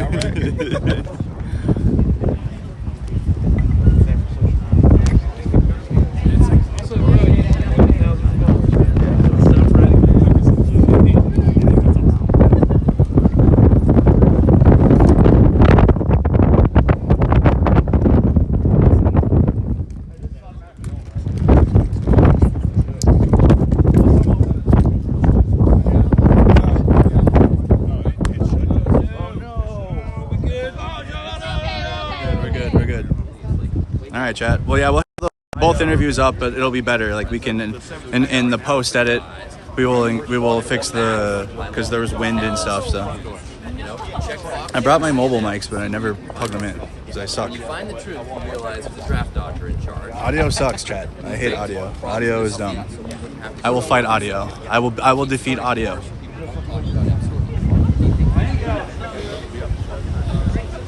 But no, I have DJI mics, but I bring them with. Really hot. Oh, we're still here. Who's that? Seth Moulton. Oh, Seth Moulton. Yes. We know the war is done.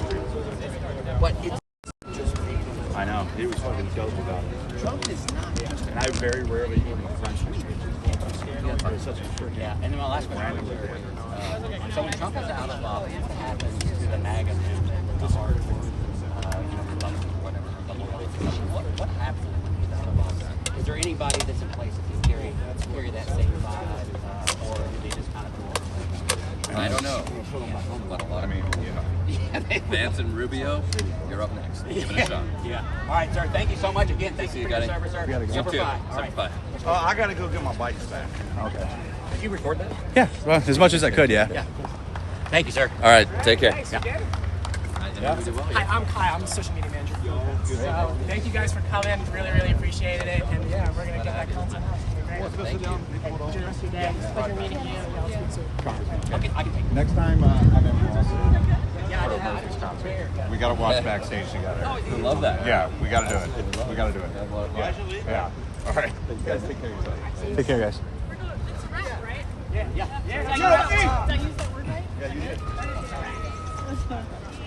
right, cool. I will see you guys at the reception. Yep, see you there. Okay, we're all going to the bus, right? Good work. Yeah. See you later, guys. Thanks. Yeah, we're good to go. Good to go. Okay. So it's nice that a few members of Congress came out today to support vets. 0 Republicans as usual. Republicans don't support veterans. They never do. They support our deaths. Yeah, they support deaths and Oh my God, perfect. sending everybody to war, but no, that's it. If you, it's like I've noticed in the conservative world, if you are honest about your mental health or anything, they start viewing you different. Mm-hmm. They think you're like crazy or, oh, you only say that because you have PTSD. Like, bro, what? You can't win. I guess I'll just be crazy and then you'll have to figure it out. You'll have to be like, what's wrong with this guy? He doesn't say anything. This guy's just out there.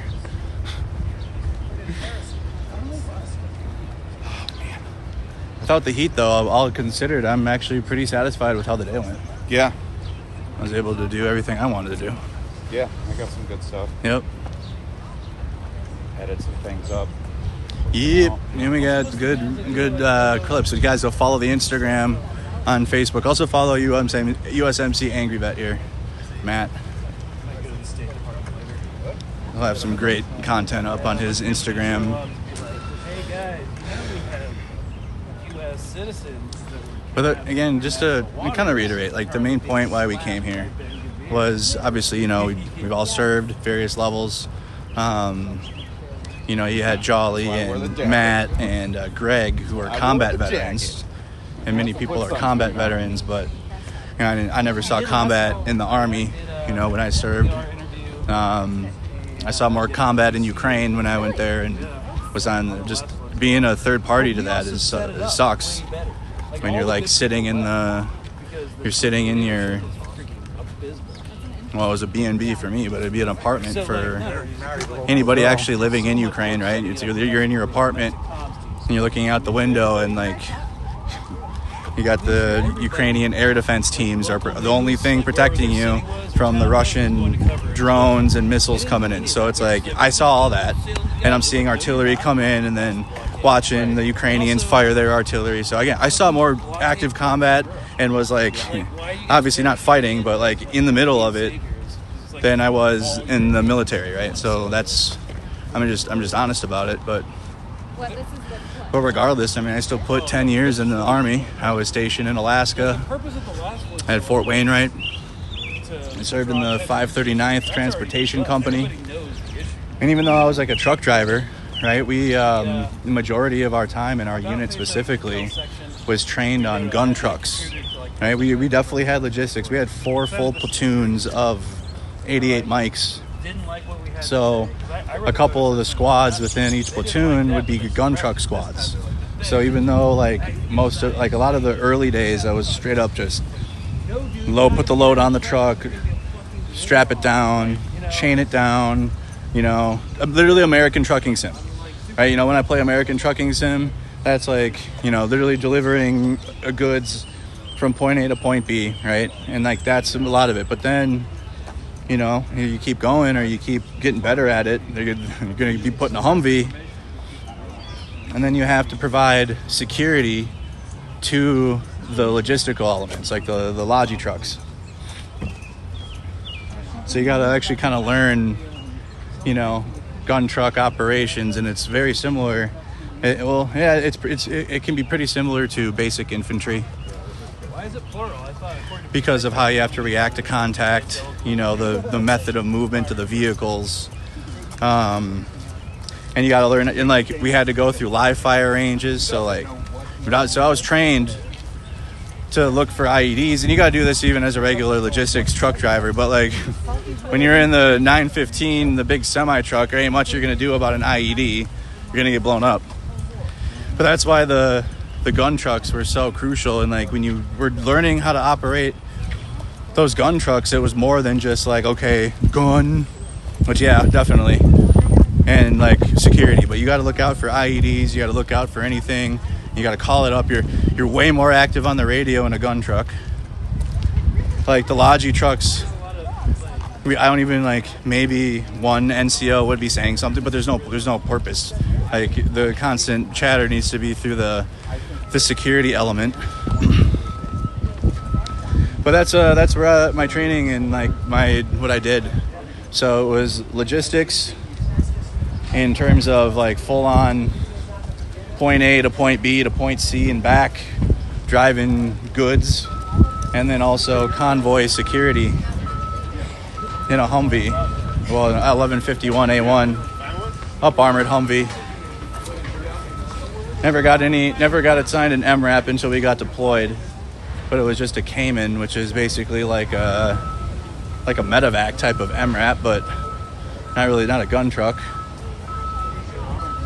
Because again, we were a transportation company. They're not going to give us MRAPs unless we're in Afghanistan or Iran or Iraq at the time, or Iran. But they're not going to give that type of shit. Like we had M16s. You know what I mean? Like they're on a new rifle now. I don't know what, they're on some new rifle, but we didn't even have M4s. Like we had the dog shit, worst budget, like old equipment. I was using somebody's rucksack from 2004. Like, and then here you got the UFC getting set up. Hey Greg, this is a UFC thing, right? Or no? I don't think so. What is this? That's on the White House. This Oh, thing's gonna be on the White House. You're right. like What? a Christian values kumbaya. Oh God! Didn't they just have one? Yeah. How many more Christian value? Okay, so the what? I forgot. So the UFC thing is going to be at the White House. This is the Capitol. So they're setting that up, and like, what's the point? Like, if you're a Christian, bro, like, marrying America to that is so strange to me. Can you believe in God and like not give a fuck about America? Is that possible? Can you worship God and Jesus and then like America is just kind of like a earthly thing? Or is it marriaged? Is American exceptionalism and my freedom and my eagle and my red, white, and blue, that's Jesus. It's weird. It's weird. Weird. Very strange. Very weird shit. But that's how people are in this country. They literally look at, they marry the two together. And like American politics, and especially that is heavily in the Republican Party though. That actually isn't a both sides issue. That's like Republican conservative indoctrination of like Jesus and God is connected to our country and like how well our country does is like our economics. It's so gross. It's so bad. Okay, you guys are the last. Anyone else has sort of trickled off? They trickle down bus riders. Yeah. Oh my goodness, it's so warm. Someday, somehow, when you least expect it, I'm going to get you how can you get me in a good Alright guys, we're going to get you back to the hotel, take anything off after there. It's like all my clothes. Okay? Alright. Thank you. GG's. I gotta get home and look at clip. We gotta get clips up. Like it's clip time. I gotta put reel up too.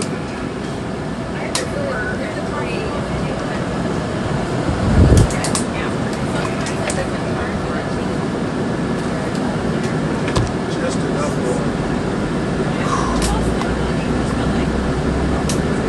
Sorry, I'm getting my tripod. I'm taking my tripod down.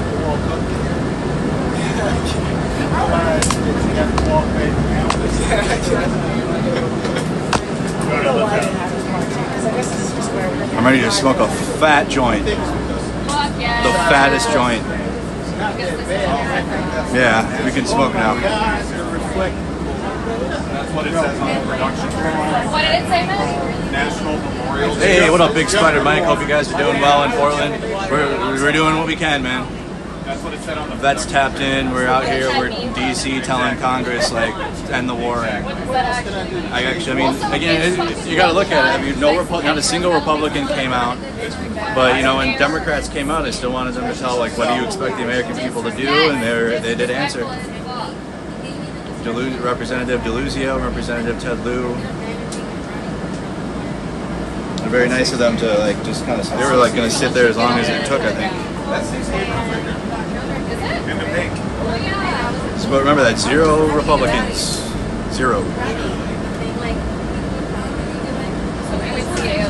The forever war problem is like a U.S. government problem, right? Republicans are part of it, but it's everyone. But the fact that they don't even show up. And it's wild because Trump ran on no new wars. Like it was part of his campaign, like ending Middle Eastern wars. It was his whole thing.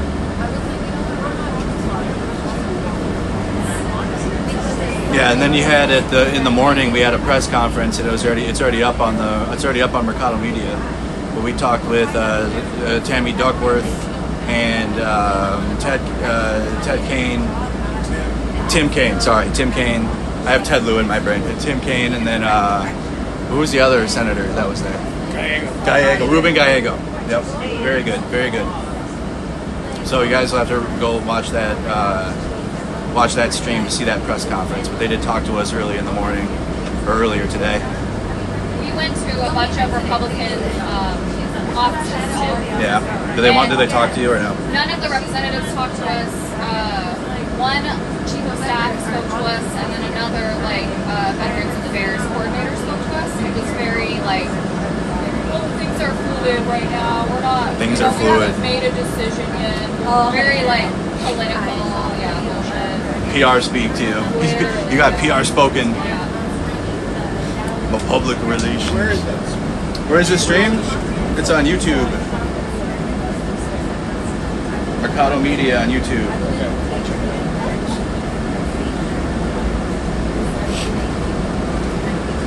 I'll probably end it when I get back to the hotel, y'all, and get ready to eat and shit. Christians believe God protects the military of a nation who honors him. Protects, otherwise it fails. Bible stories are where it comes from. No, it doesn't. That's not. No, wrong. Absolutely not.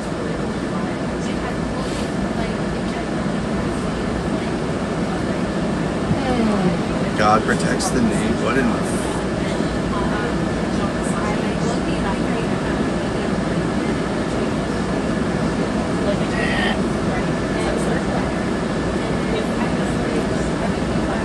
I don't even know what to do. I don't even know where to go with that. My God, my Jesus. M-E or M-E? M-E. M-E. Yes, sir. Right here. You should see it. Okay, great. Of course.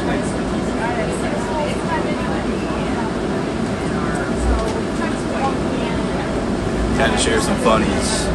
Wasn't until the 21st century that the churches started regaining followers as money. Oh yeah, all that went into all that connects. Good news. I think JLR is going to investigate that maybe Scientology did an angle in the Nancy Guthrie appearance. I don't know. I don't like JLR investigates, so the guy was trying to dogpile me to get me arrested by the federal government for doing my job. So there's zero respect for that guy. And along with any other right-wing leaning influencer, they can all lick my taint, to be honest.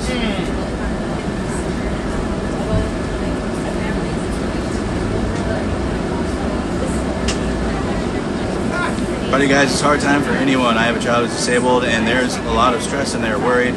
Government doesn't care about anyone, especially disabled adults and children. It's certainly a fight every time, isn't it? Feels good being in the tunnel. Yeah, I like this. We're in the tunnel. I didn't even really know much about JLR until he did that and wrote an article about me. I was like, what the fuck? Guy could have came to Minneapolis at any point and seen what ICE was doing, but he wanted to write articles instead. But he investigates. So he goes. He wears his press T-shirt.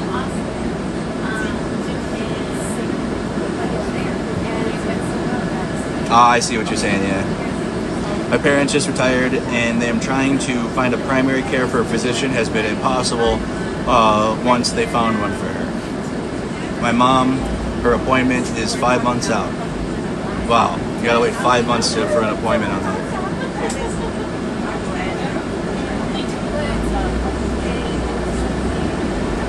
All right, sounds good, Spider-Mike.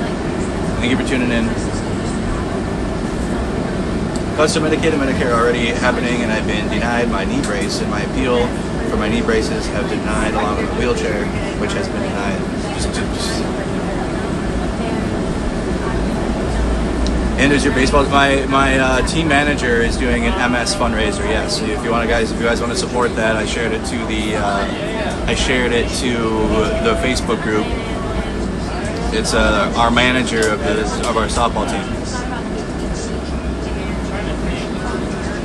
Yeah, we have a for-profit healthcare system. It's not a healthcare system that's trying to like make sure our population is good. They want money.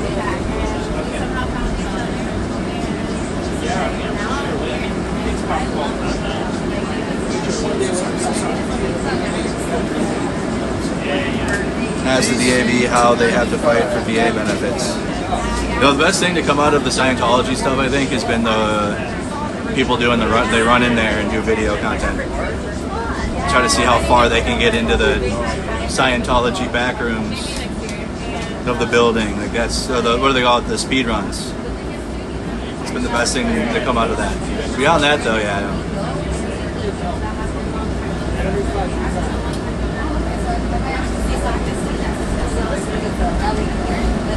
Yeah, we have poop. It's bad here. It's really bad. Yeah, but then when you speak out about it, or like you say, hey, this is bad, you paint it as like a Antifa or domestic terrorist or whatever. Hey, I think Americans should be paid a fair wage. What? Are you a communist? Hey, I think we should have universal health care. I ain't paying for that. I'll send more money to Israel. Oh, Israel needs bombs. I'm afraid of Iran. I wake up and I'm afraid of Iran.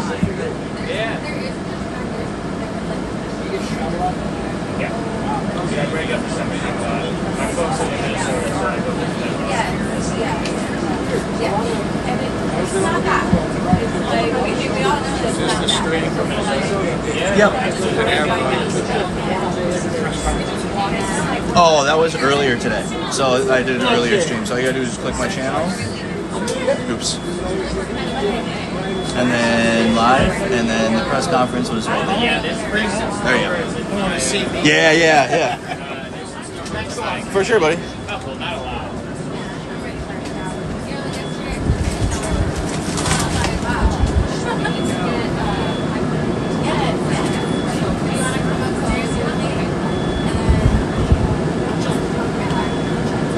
I thought I brought a joint with me.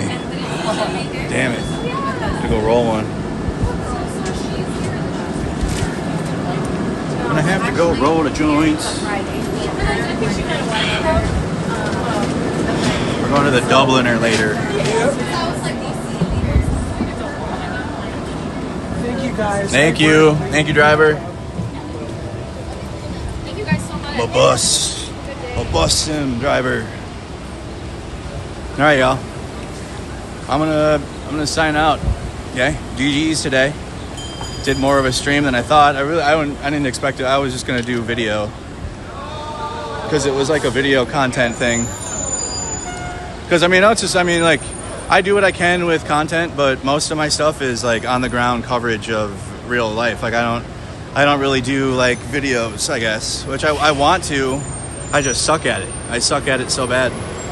But a lot of the other guys out here, the veterans, are really good influencers, right? They do high quality like videos on Instagram.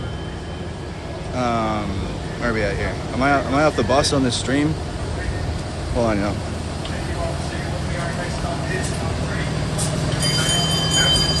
Where the hell am I? What's going on? There's like dog shit. It's like so hot. I don't know what my internet connection is on my phone. Hold on.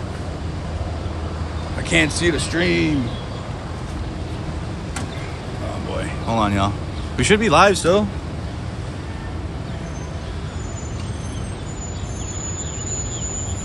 Okay.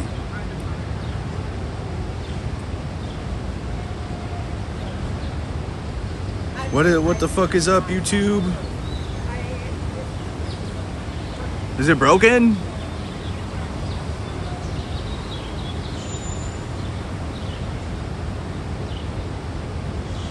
What the hell? I can't see what any of y'all are saying. You guys, are we still live with it? I think I'm seeing comments still. Okay, we are back online. YouTube is not wanting to work. Oh, there we go.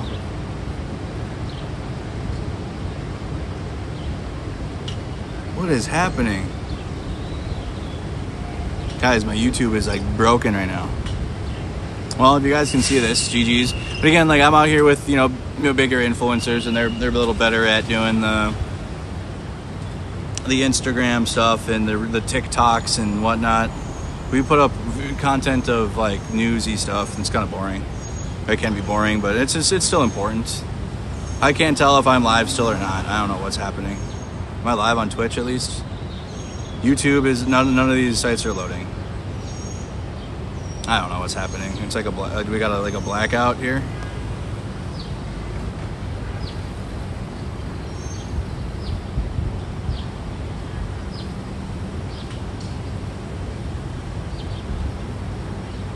Hold on, y'all. Okay, I see people still here. All right, it is fine. Well, you guys have been able to hear me this whole time. Okay, I had to switch off of 5G. I had to turn the 5G off. And now I think I can see. There we go. I think I can see now. All right. Anyway, so I can see comments now. I had to switch off of 5G. It was being jammed. They're jamming the 5G. Encouraging a weed addict to smoke more. A weed addict. A weed addict. You know what? It's like, it's crazy. It's like on Sunday, you know, I can be out playing softball all day long.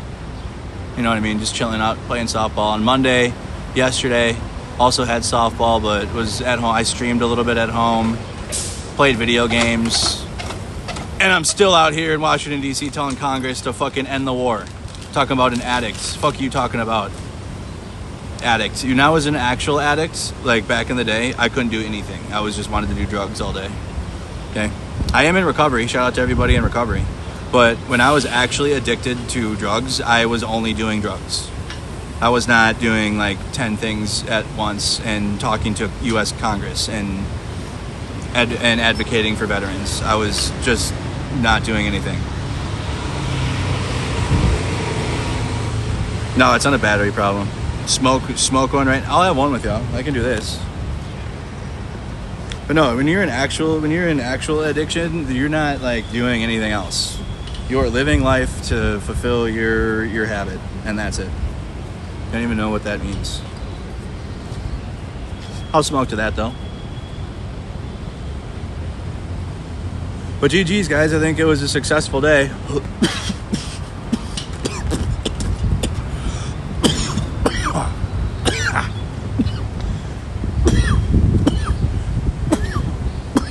Wow.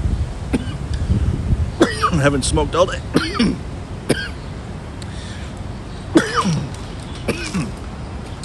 Good night.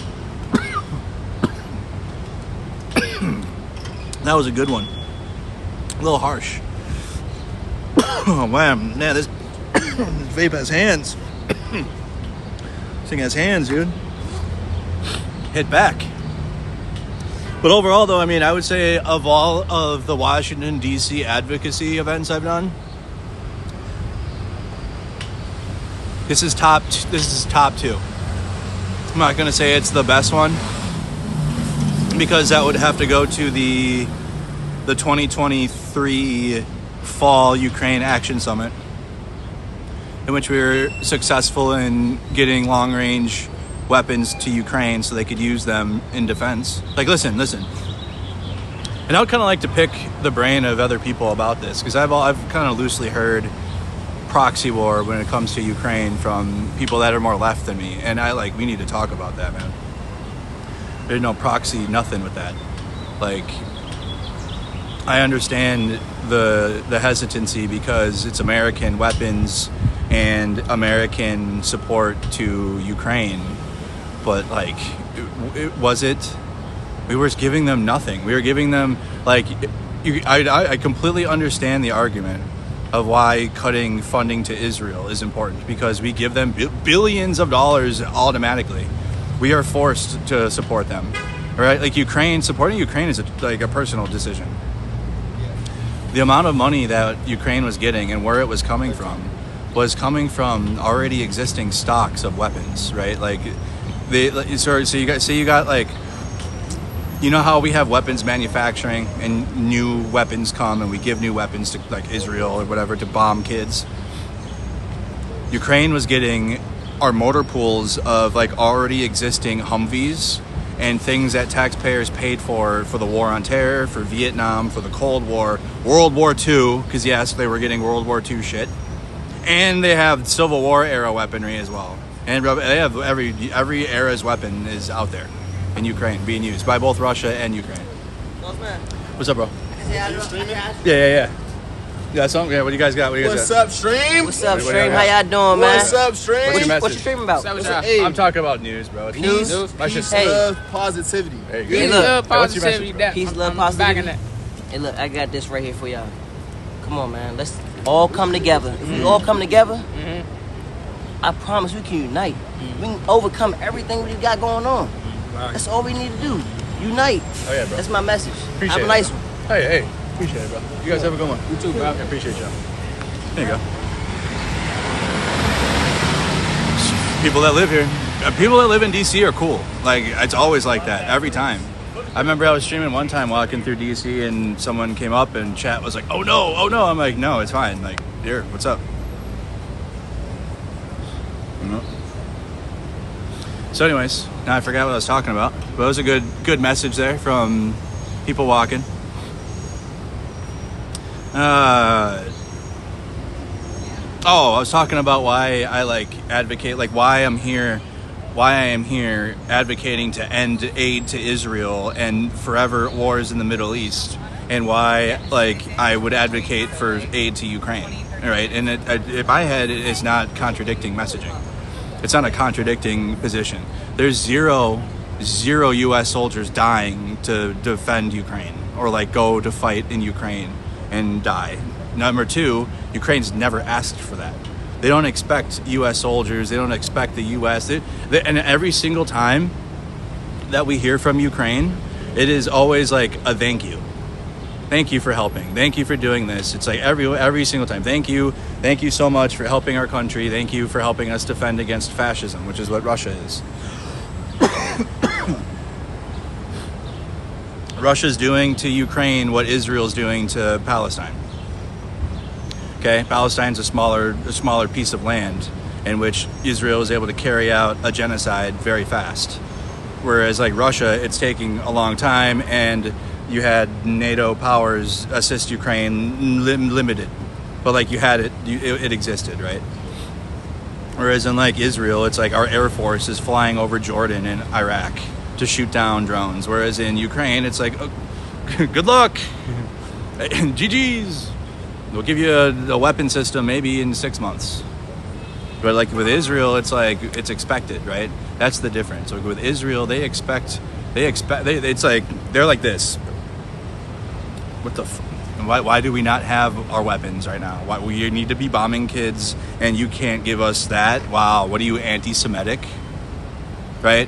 That is the attitude of Israel. Whereas Ukraine is literally the most regular ass people, right? Maybe even a little conservative, but not an American conservative way though. Not like that. Actual traditional values of life and labor and community, which actually is kind of a little socialist too, because they really look out for each other when it comes to agriculture, when it comes to farming. Everyone brings all of their shit, everyone's growing something and they all bring all their shit to the main town square, and it's just the most traditional thing I've ever seen. And then but they don't nobody in Ukraine is expecting when Americans are fucking stuff like Israel does. Okay, they just are so thankful for all the support. When I went to Ukraine the first time, they were shocked to see regular Americans just walking around. Right? I'm cope and seethe, but I'm just a regular American dude. But they're shocked to see just and then I had Alex with me, who's a Brit. What are you doing here? So just here to help and do what we can. And then we ended up hanging out with just regular Ukrainians the whole night. Went up to their apartment, didn't even know who they were. Met them on the street, and then ended up going up to where they live. Hung out with them until curfew. From like 6 p.m. until curfew, we were up hanging out. Never met any of them before. So, and then also, we took Ukraine's nuclear weapons away. Ukraine was a nuclear country, right? Which I support denuking, like in terms of like if everyone agreed to take nukes away. But that's not the world we live in, especially living in the United States. We're one of the most nuclear powered countries ever, especially with our allies, right? We got Israel has nukes, so it's like, they're a safety net, but also they can create destruction. But in general, though, I think it's in the spirit of like world peace or whatever. Like denuking is not a bad thing. Like it's not a bad thing, but it damn sure bit Ukraine in the ass, didn't it? Right, when it came to Russia invading them, because that's why countries don't. That it's a deterrent. It's a shit deterrent, because it's like that's, nuclear weapons, but it's a deterrent. That's why we don't see ground invasions like we do. But Russia invaded Ukraine.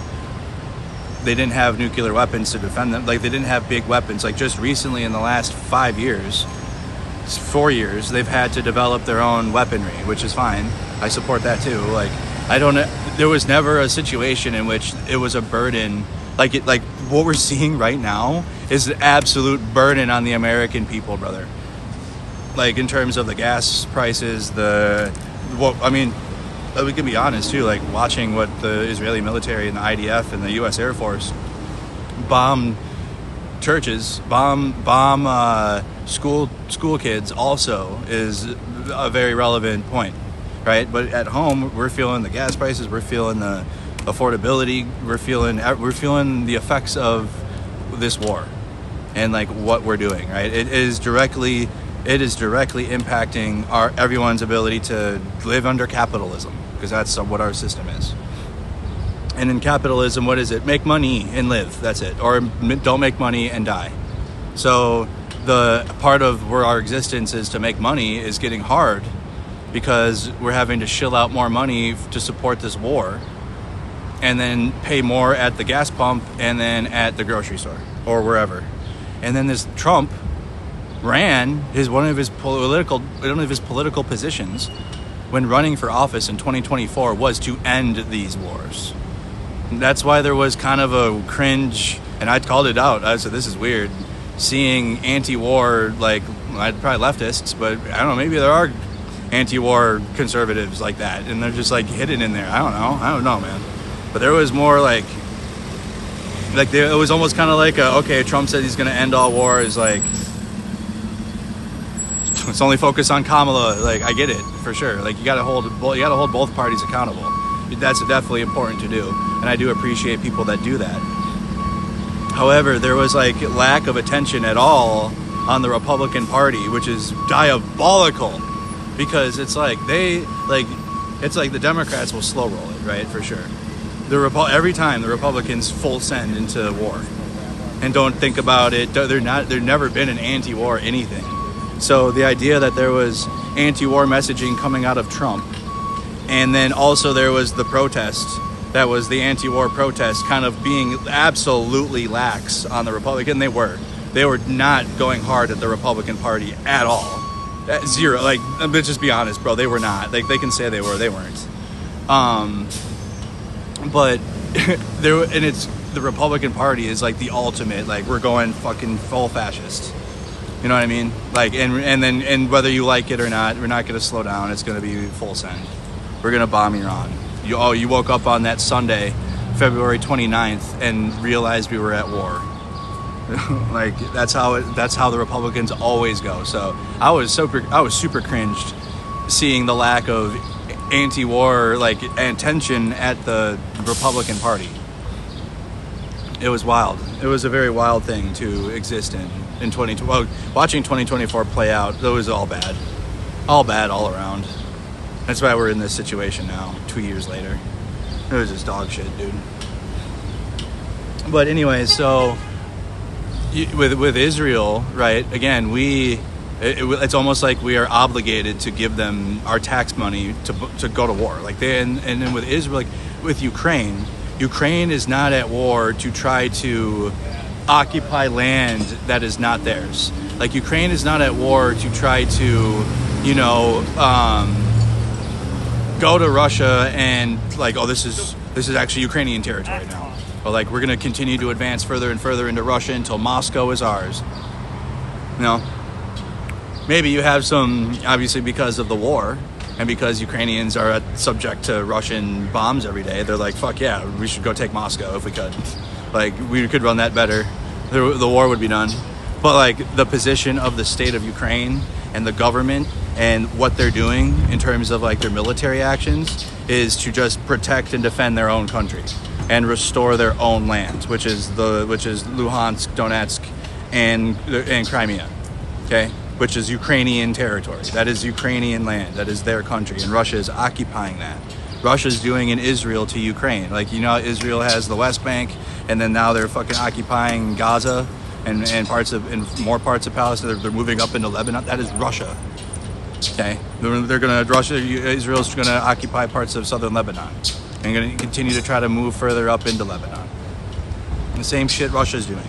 Except for with Israel, they got this whole support of the entire West, or like at least like, stop, no, like that's basically it.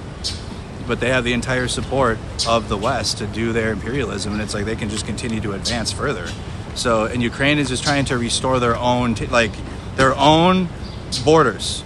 They're not doing anything else. And their strikes have been limited. Like they haven't been able to.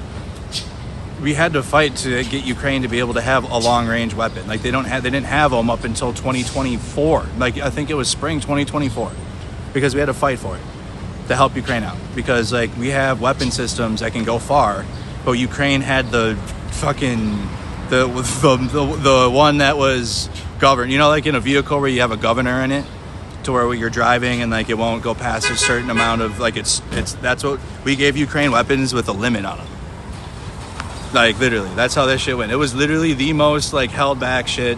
Like, okay, Ukraine, you can fight, but here are the rules, and then here are the weapons, and it's like, bro, it's night and day compared to what Israel does to Ukraine. And that's why like Ukraine, I see it as a much more of a defensive fight, right? Ukraine's trying to return its borders. Ukraine was invaded. It's their land. It'd be no different than like if you were in your house and then like someone is like, actually this is my house now, and like starts killing your family. Are you gonna just allow that to happen? You sure don't want it to happen to Palestine. Like I'm talking specifically to people further left than me. You don't want it to happen to Palestine. You don't want to see Israel occupying further parts of Gaza. They're trying to expand in the West Bank. They're trying to expand into Lebanon. I am for sure 100% with you on fuck that. I'm also like about fuck that when it comes to Russia doing the same thing to Ukraine. Because it's the same thing. Okay, and I understand the gymnastics because you're like, well, I don't want to support any U.S. aid of weaponry to anywhere. And like, I get it. I understand. And I really wish that, we would spend more money at home. I really wish that we wouldn't spend so much money on places like Israel. So that way the American people could see that Ukraine is a defensive fight. And that Ukraine is not like, Ukraine isn't a project of Western imperialism because of that, bro, the differences. And if you actually look at how I feel that Israel is an ongoing project of like Western countries to expand the influence in the Middle East. Like they don't give a, the West is scared of, so they're still scared of Putin and like Russia. They aren't doing really fuck all for Ukraine, to be honest. Like it's been so like late, delayed, old, we can't, sorry, to the point where then when Trump took power, it was go fuck yourself, Zelensky, to his face. But when Biden was president, we had to come here and fight for every little thing. It wasn't like they had the contact group, they had the NATO powers are meeting consistently, but it was still slow and mid. And then when October 7th happened, it's like, the entire world was paying more attention to Israel and Palestine, right? I mean, no argument, because of what Israel was doing to Gaza under the support of the United States. Whereas when we're supporting Ukraine, it's like we're not supporting Ukraine to bomb schools. We're not giving Ukraine more weapons than they need to just fucking bomb the capital. Like Ukraine, we're giving Israel weapons and supporting them doing it to bomb the capital of Iran, bro, like Tehran. Imagine Moscow being bombed. Like, period. Like, they'll have, like, an FPV will come in, because Ukraine has super, super long-range drones now, whatever, and, like, it'll scratch the dome of, like, the stupid Kremlin building. But beyond that, like, no, we don't, Ukraine, and like, no one's bombing Russian cities in the way that, Israel and the Western powers have assisted Israel in expanding their goals. Okay, so I mean, for me, it's very simple to understand the two differences. I understand the nuance of what American power is bad no matter what, and it's like, okay, but like it's either try to find a better system for the people here in the United States, which I'm for, by the way, or continue this status quo of like money funneling to Israel while we have the threats of Russia are real, right? Russia is on their state TV like giddy about bombing the city I'm in right now. Like, we got to bomb Washington D.C. We got to bomb New York City. The Americans, like, they talk about that shit all the time. I talk about Iran wanting to bomb America. Brother, the Russians, they've been about that for a while. And I understand, like, there will be definitely people further left than me that'll argue that with me. And that's fine. And like, we can hash it out. But when it comes to Ukraine and support to Ukraine, there's no reality in which I could call that a Western proxy war. Especially since we're supporting Israel as a proxy country, right? And we see how they wage war. Not even, brother, I'd have to dumb myself down to compare the two. I'd have to uninstall knowledge points that I have to like go back to be like, oh, okay, it's the same, but like, is it though? No, just look at the way Israel wages war and then look at the way Ukraine wages war. It's night and day. Ukraine, defensive. Protect their own territories. Israel, fucking, like, everyone in Tel Aviv is, like, fucking overweight. I'm just being honest. Like, I'm not going to fat shame.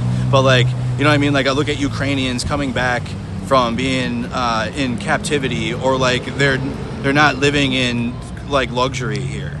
They're not living in, in abundance. That's the word I'm looking for. They're not living in abundance, whereas like Israelis and shit in like Tel Aviv are like have everything, and then they don't have to they don't have to worry about the threats of like missiles will fucking come in, but they have like $1 billion Iron Dome system, whereas in like Ukraine they have like a Patriot system and a half maybe. They don't have we are not helping Ukraine at all. Like we do for Israel, but then Israel's own capabilities itself like supersedes what Ukraine does and how they act, and then also their behavior of the country too, the behavior of the leadership between the Zionists of Israel in contrast to like Zelensky and I understand even like if you break it down further, there's Ukrainians that are against Zelensky. And it's honest, but they have democracy there. They can be against the leadership. They don't have to all support the president, and like they make good arguments. And I was at dinner tables of Ukrainians, and hearing them out as to why like they're ready for new leadership, or like, you know, hey, like something fresh now. But they also understand that it can't happen because of the martial law. So like personally, they would like to see some new leadership, something fresh. But they also understand that under martial law, it can't really happen. Right, and then it would also be like Russia would absolutely try to influence the elections and yada yada yada. But like from the leadership of Ukraine, like you see Ben Gvir, you see I just responded to like ridiculous, like disgusting, because he posted this disgusting video of like Palestinians literally being rounded up. It's like the most fascist, disgusting Nazi thing I've ever seen, right? And like it looks like the video that the U.S. government did when they went to El Salvador and they were detaining or deporting people, and like they had them in the stress position and their heads were all shaved. It's disgusting. It was just posted. The Ben Gavir just posted it like this morning because they're gloating. They're really gloating because Massey lost. And we can talk about that too. We should probably talk about this stuff later though. I want to go in and rest. But I mean, I could keep going. I really could. But that's why I mean, we can get into Massey. We can probably talk about Massey tonight. But I mean, that's just a perfect example. I mean, for me, it's like fuck Thomas Massey, but like, you got to call a spade a spade. Israel spent $30 million against him, and that's why he lost. He's won that district 14 times in a row. Okay, he's won that. He doesn't lose. He's popular also. He's like a national libertarian figure, even though I don't know. Sure.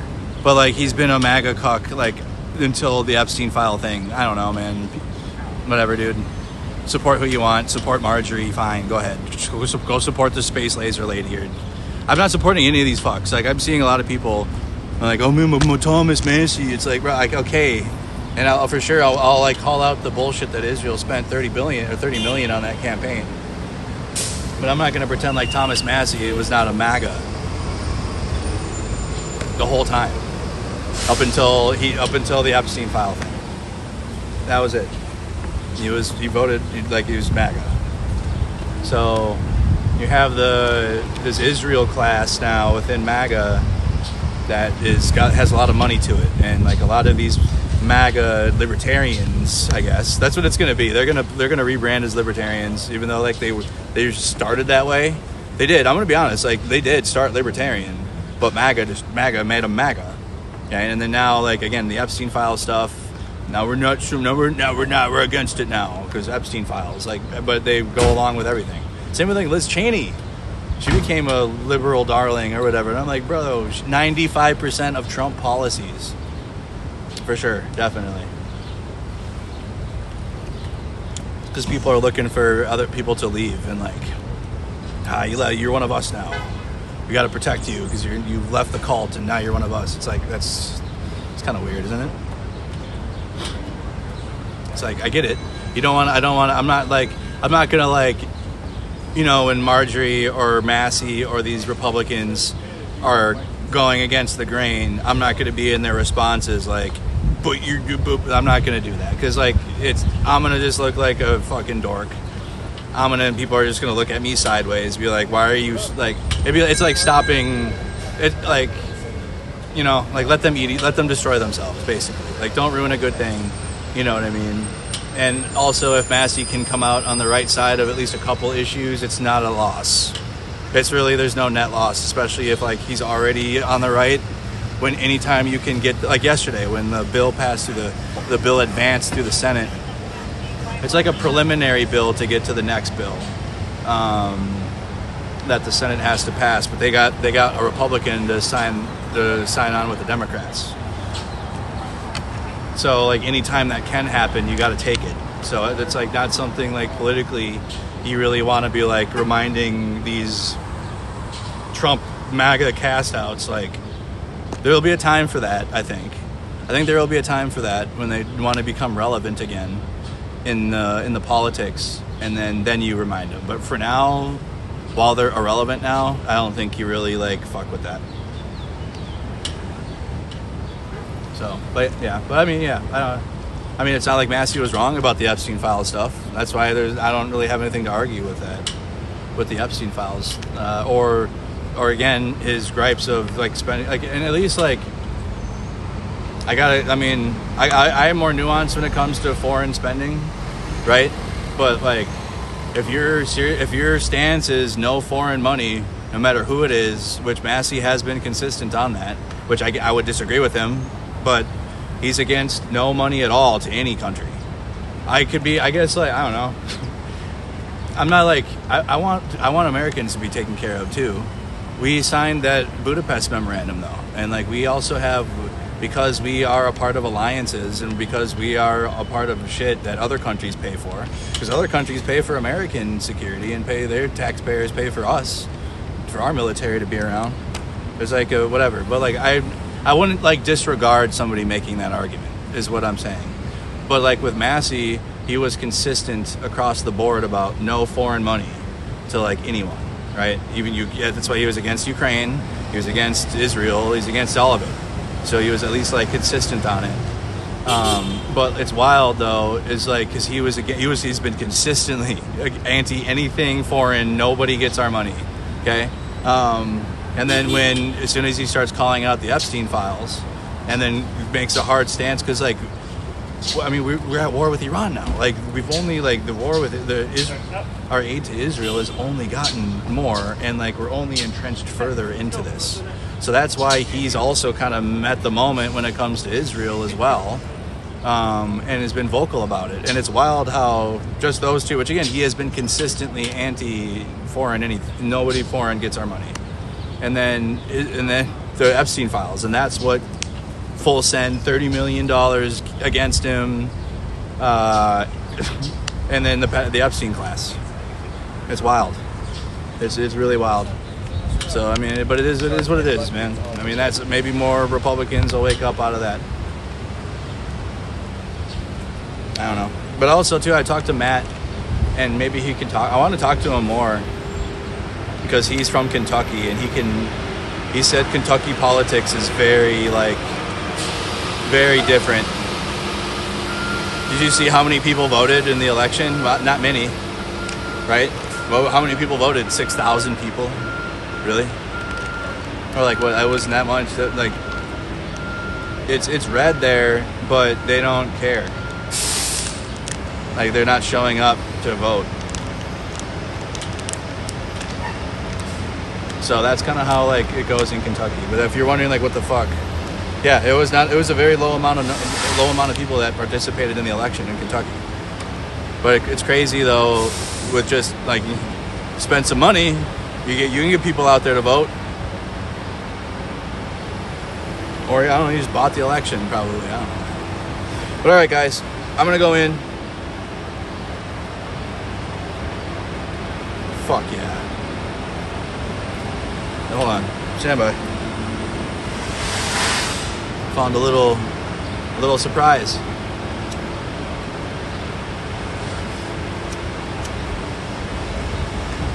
My clippy.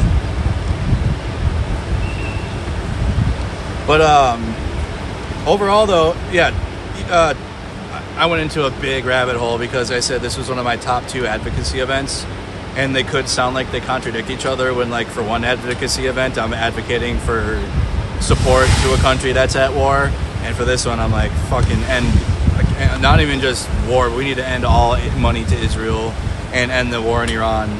But like in my head it makes perfect sense. Again, just to recap, like Ukraine, defensive battle, non-imperialist to support Ukraine, and the history of our aid to Ukraine has been mid at best, probably below mid, less than mid. Why I'm against the war in Iran is because we're literally like feeling it here. I mean, and then also really quick, when it came to aiding Ukraine, Americans did not feel that. Like the reason why gas prices were high, the right-wing media was cooking people so hard back then. COVID had just ended. I understand. Do you know why? Because the right wing was living in an alternate reality about COVID that whole time. First, the virus wasn't real, right? It was a fake virus. And then it was the vaccine propaganda. And like the whole time you had it also, the theme of it being like, oh, it's government control, lockdown, like my rights and shit, right? So like they were in a whole other world coming out of that. And then the rest of us were like, okay, well, the global markets are going to reopen. Fucking prices are going to fucking skyrocket again because the world's opening back up again. And that's what happened. In 2022, why did gas prices raise? Biden, no, because Russia invaded Ukraine. That's why it affects the global supply chain. War is bad. It's really bad. It affects a lot more than it affects the people that are suffering under it from the bombs. The rest of the world feels these wars, and like prices go up and then they never come back down. So the gas prices rose in 2022 after Russia invaded Ukraine. It was also a factor into why I stayed on that coverage longer than I had expected to. because everyone was bitching about the gas prices and shit. And I'm like, okay, definitely they're high. Why are they high? Okay, Russia invaded Ukraine. Let me cover this war. That's really why I like stayed with it. But also too, I'm like watching it on YouTube. Like we're literally watching the Russian tanks enter Ukraine and with the Soviet flag, the Soviet Union flag, because one of Putin's propaganda goals is to restore not the Soviet Union, but like restore his like grander, like all the former Soviet countries, but it'll be branded something else. But like he wants to recontrol all of that. Like that's like his dream. So like when they're entering Ukraine with these flags, when they're entering Ukraine and invading Ukraine, it's like it's sending a message like we're restoring the Soviet Union and shit. But like not the Soviet Union, into the Putin's fascist fucking dog swamp shit. MAGA, Russia MAGA stuff. My ribbon, my St. George ribbon, I don't know, for the 10 people that went to the parade. I don't know. I lost my train of thought now because it's just easy for me to see the difference between the two. But like it's the top two event. Number one being coming to advocate to support Ukraine, but then this one is the second one. Easily. And I came for other Ukraine events too, and I've come for other stuff, but this is like my second big important, because we got to do, you probably see it all week on social media from like what we showed here and like what we saw. And people have been posting about it, like Lafayette Park. That actually was just news a few days ago, right? It just came out, like, look at Lafayette Park closed up. You guys got to see it live, right? We didn't make it to the reflecting pool. We probably could walk over there. I don't know. We could probably do our own thing. They have that fenced off too, though, because they don't want people seeing the shit show that is. But I mean, you saw at least, and then you saw the Capitol lawn and how that's a fairway now. It was really, the press conference was pretty good. My first press conference I've stood in and like been a person holding a sign. So that was a good experience. That was a first for me. But yeah, I have some real content. Mod Nikki's working on more clips, so we'll have clips up. We already do. Make sure you guys all go follow the Instagram. Like YouTube is YouTube. It's not a social media. So more rapid fire content is on social media. So you guys got to go follow on Instagram. Good. I took really good video too. I'll probably post a short, a YouTube short of the day. Definitely more from the stream though. But I appreciate you guys for hanging out. Probably do one more stream before I leave tonight, maybe. Recapping everything. Just for the people that couldn't tune in live. Maybe though, we'll see. I'll be tired. We're gonna go hang out in the Dubliner at some point. I want ice cream. Hey, what up, Joe? But appreciate you guys. Thank you also for supporting independent media. Consider becoming a member of the channel for it's less than like $3 a month, or it's like $2 a month. But that helps keep me going. I'm still at it. This is a whole other issue than ICE. We can talk about it later. But like support. I mean, no, it's not really this separate issue. It's the same issue. No, it's the same issue actually. It's all part of it, but it's just a different arm of it, I guess. But yeah, I mean, if you guys just followed me for my ICE coverage, I mean, I've been at this for 6 years. I started when George Floyd was murdered in Minneapolis, and I've just kind of stuck with it. And now here we are with some of your guys' favorite viral veteran creators advocating to end the war in Iran, because fuck yeah. Who the fuck wants to fund it? Who the fuck wants to continue funneling money to Israel and then get nothing out of it at all, and then watch kids getting murdered every day, and then more war in the Middle East, as if we did not just get out of 21 years of it.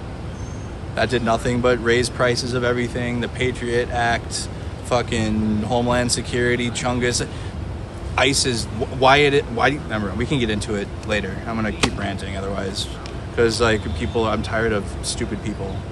And at least I'm around people that understand. Like, I'm really shout out to VoteVets for bringing us out. Shout out to Jolly Good Ginger USMC Angry Vet Matt. Shout out to Greg Stoker. Major shout out to Gunny. Gunny Speaks Out was the one that messaged me and was like, hey, we got this going on. You in? And I was like, yeah, let me know. And then he brought it to the group and was like, hey, can we get Mercado in on this? Because Gunny actually is a big fan of the channel now because he watched all of the ICE content. Like, it's a wild dichotomy now because we all met last year, but I was like, I'm like my content, like I can only do so much. I'm not trying to go viral, So I was covering Ukraine, but like I just started getting back on the streets last year, covering like protests again, and getting back out there. And we did all last year. And Jolly had his veteran event, and then we came back again for the big national protest that happened here, which was awesome. But that's really when we met. But then Gunny, I think, became a big fan of the channel and the page when I was covering what ICE was doing.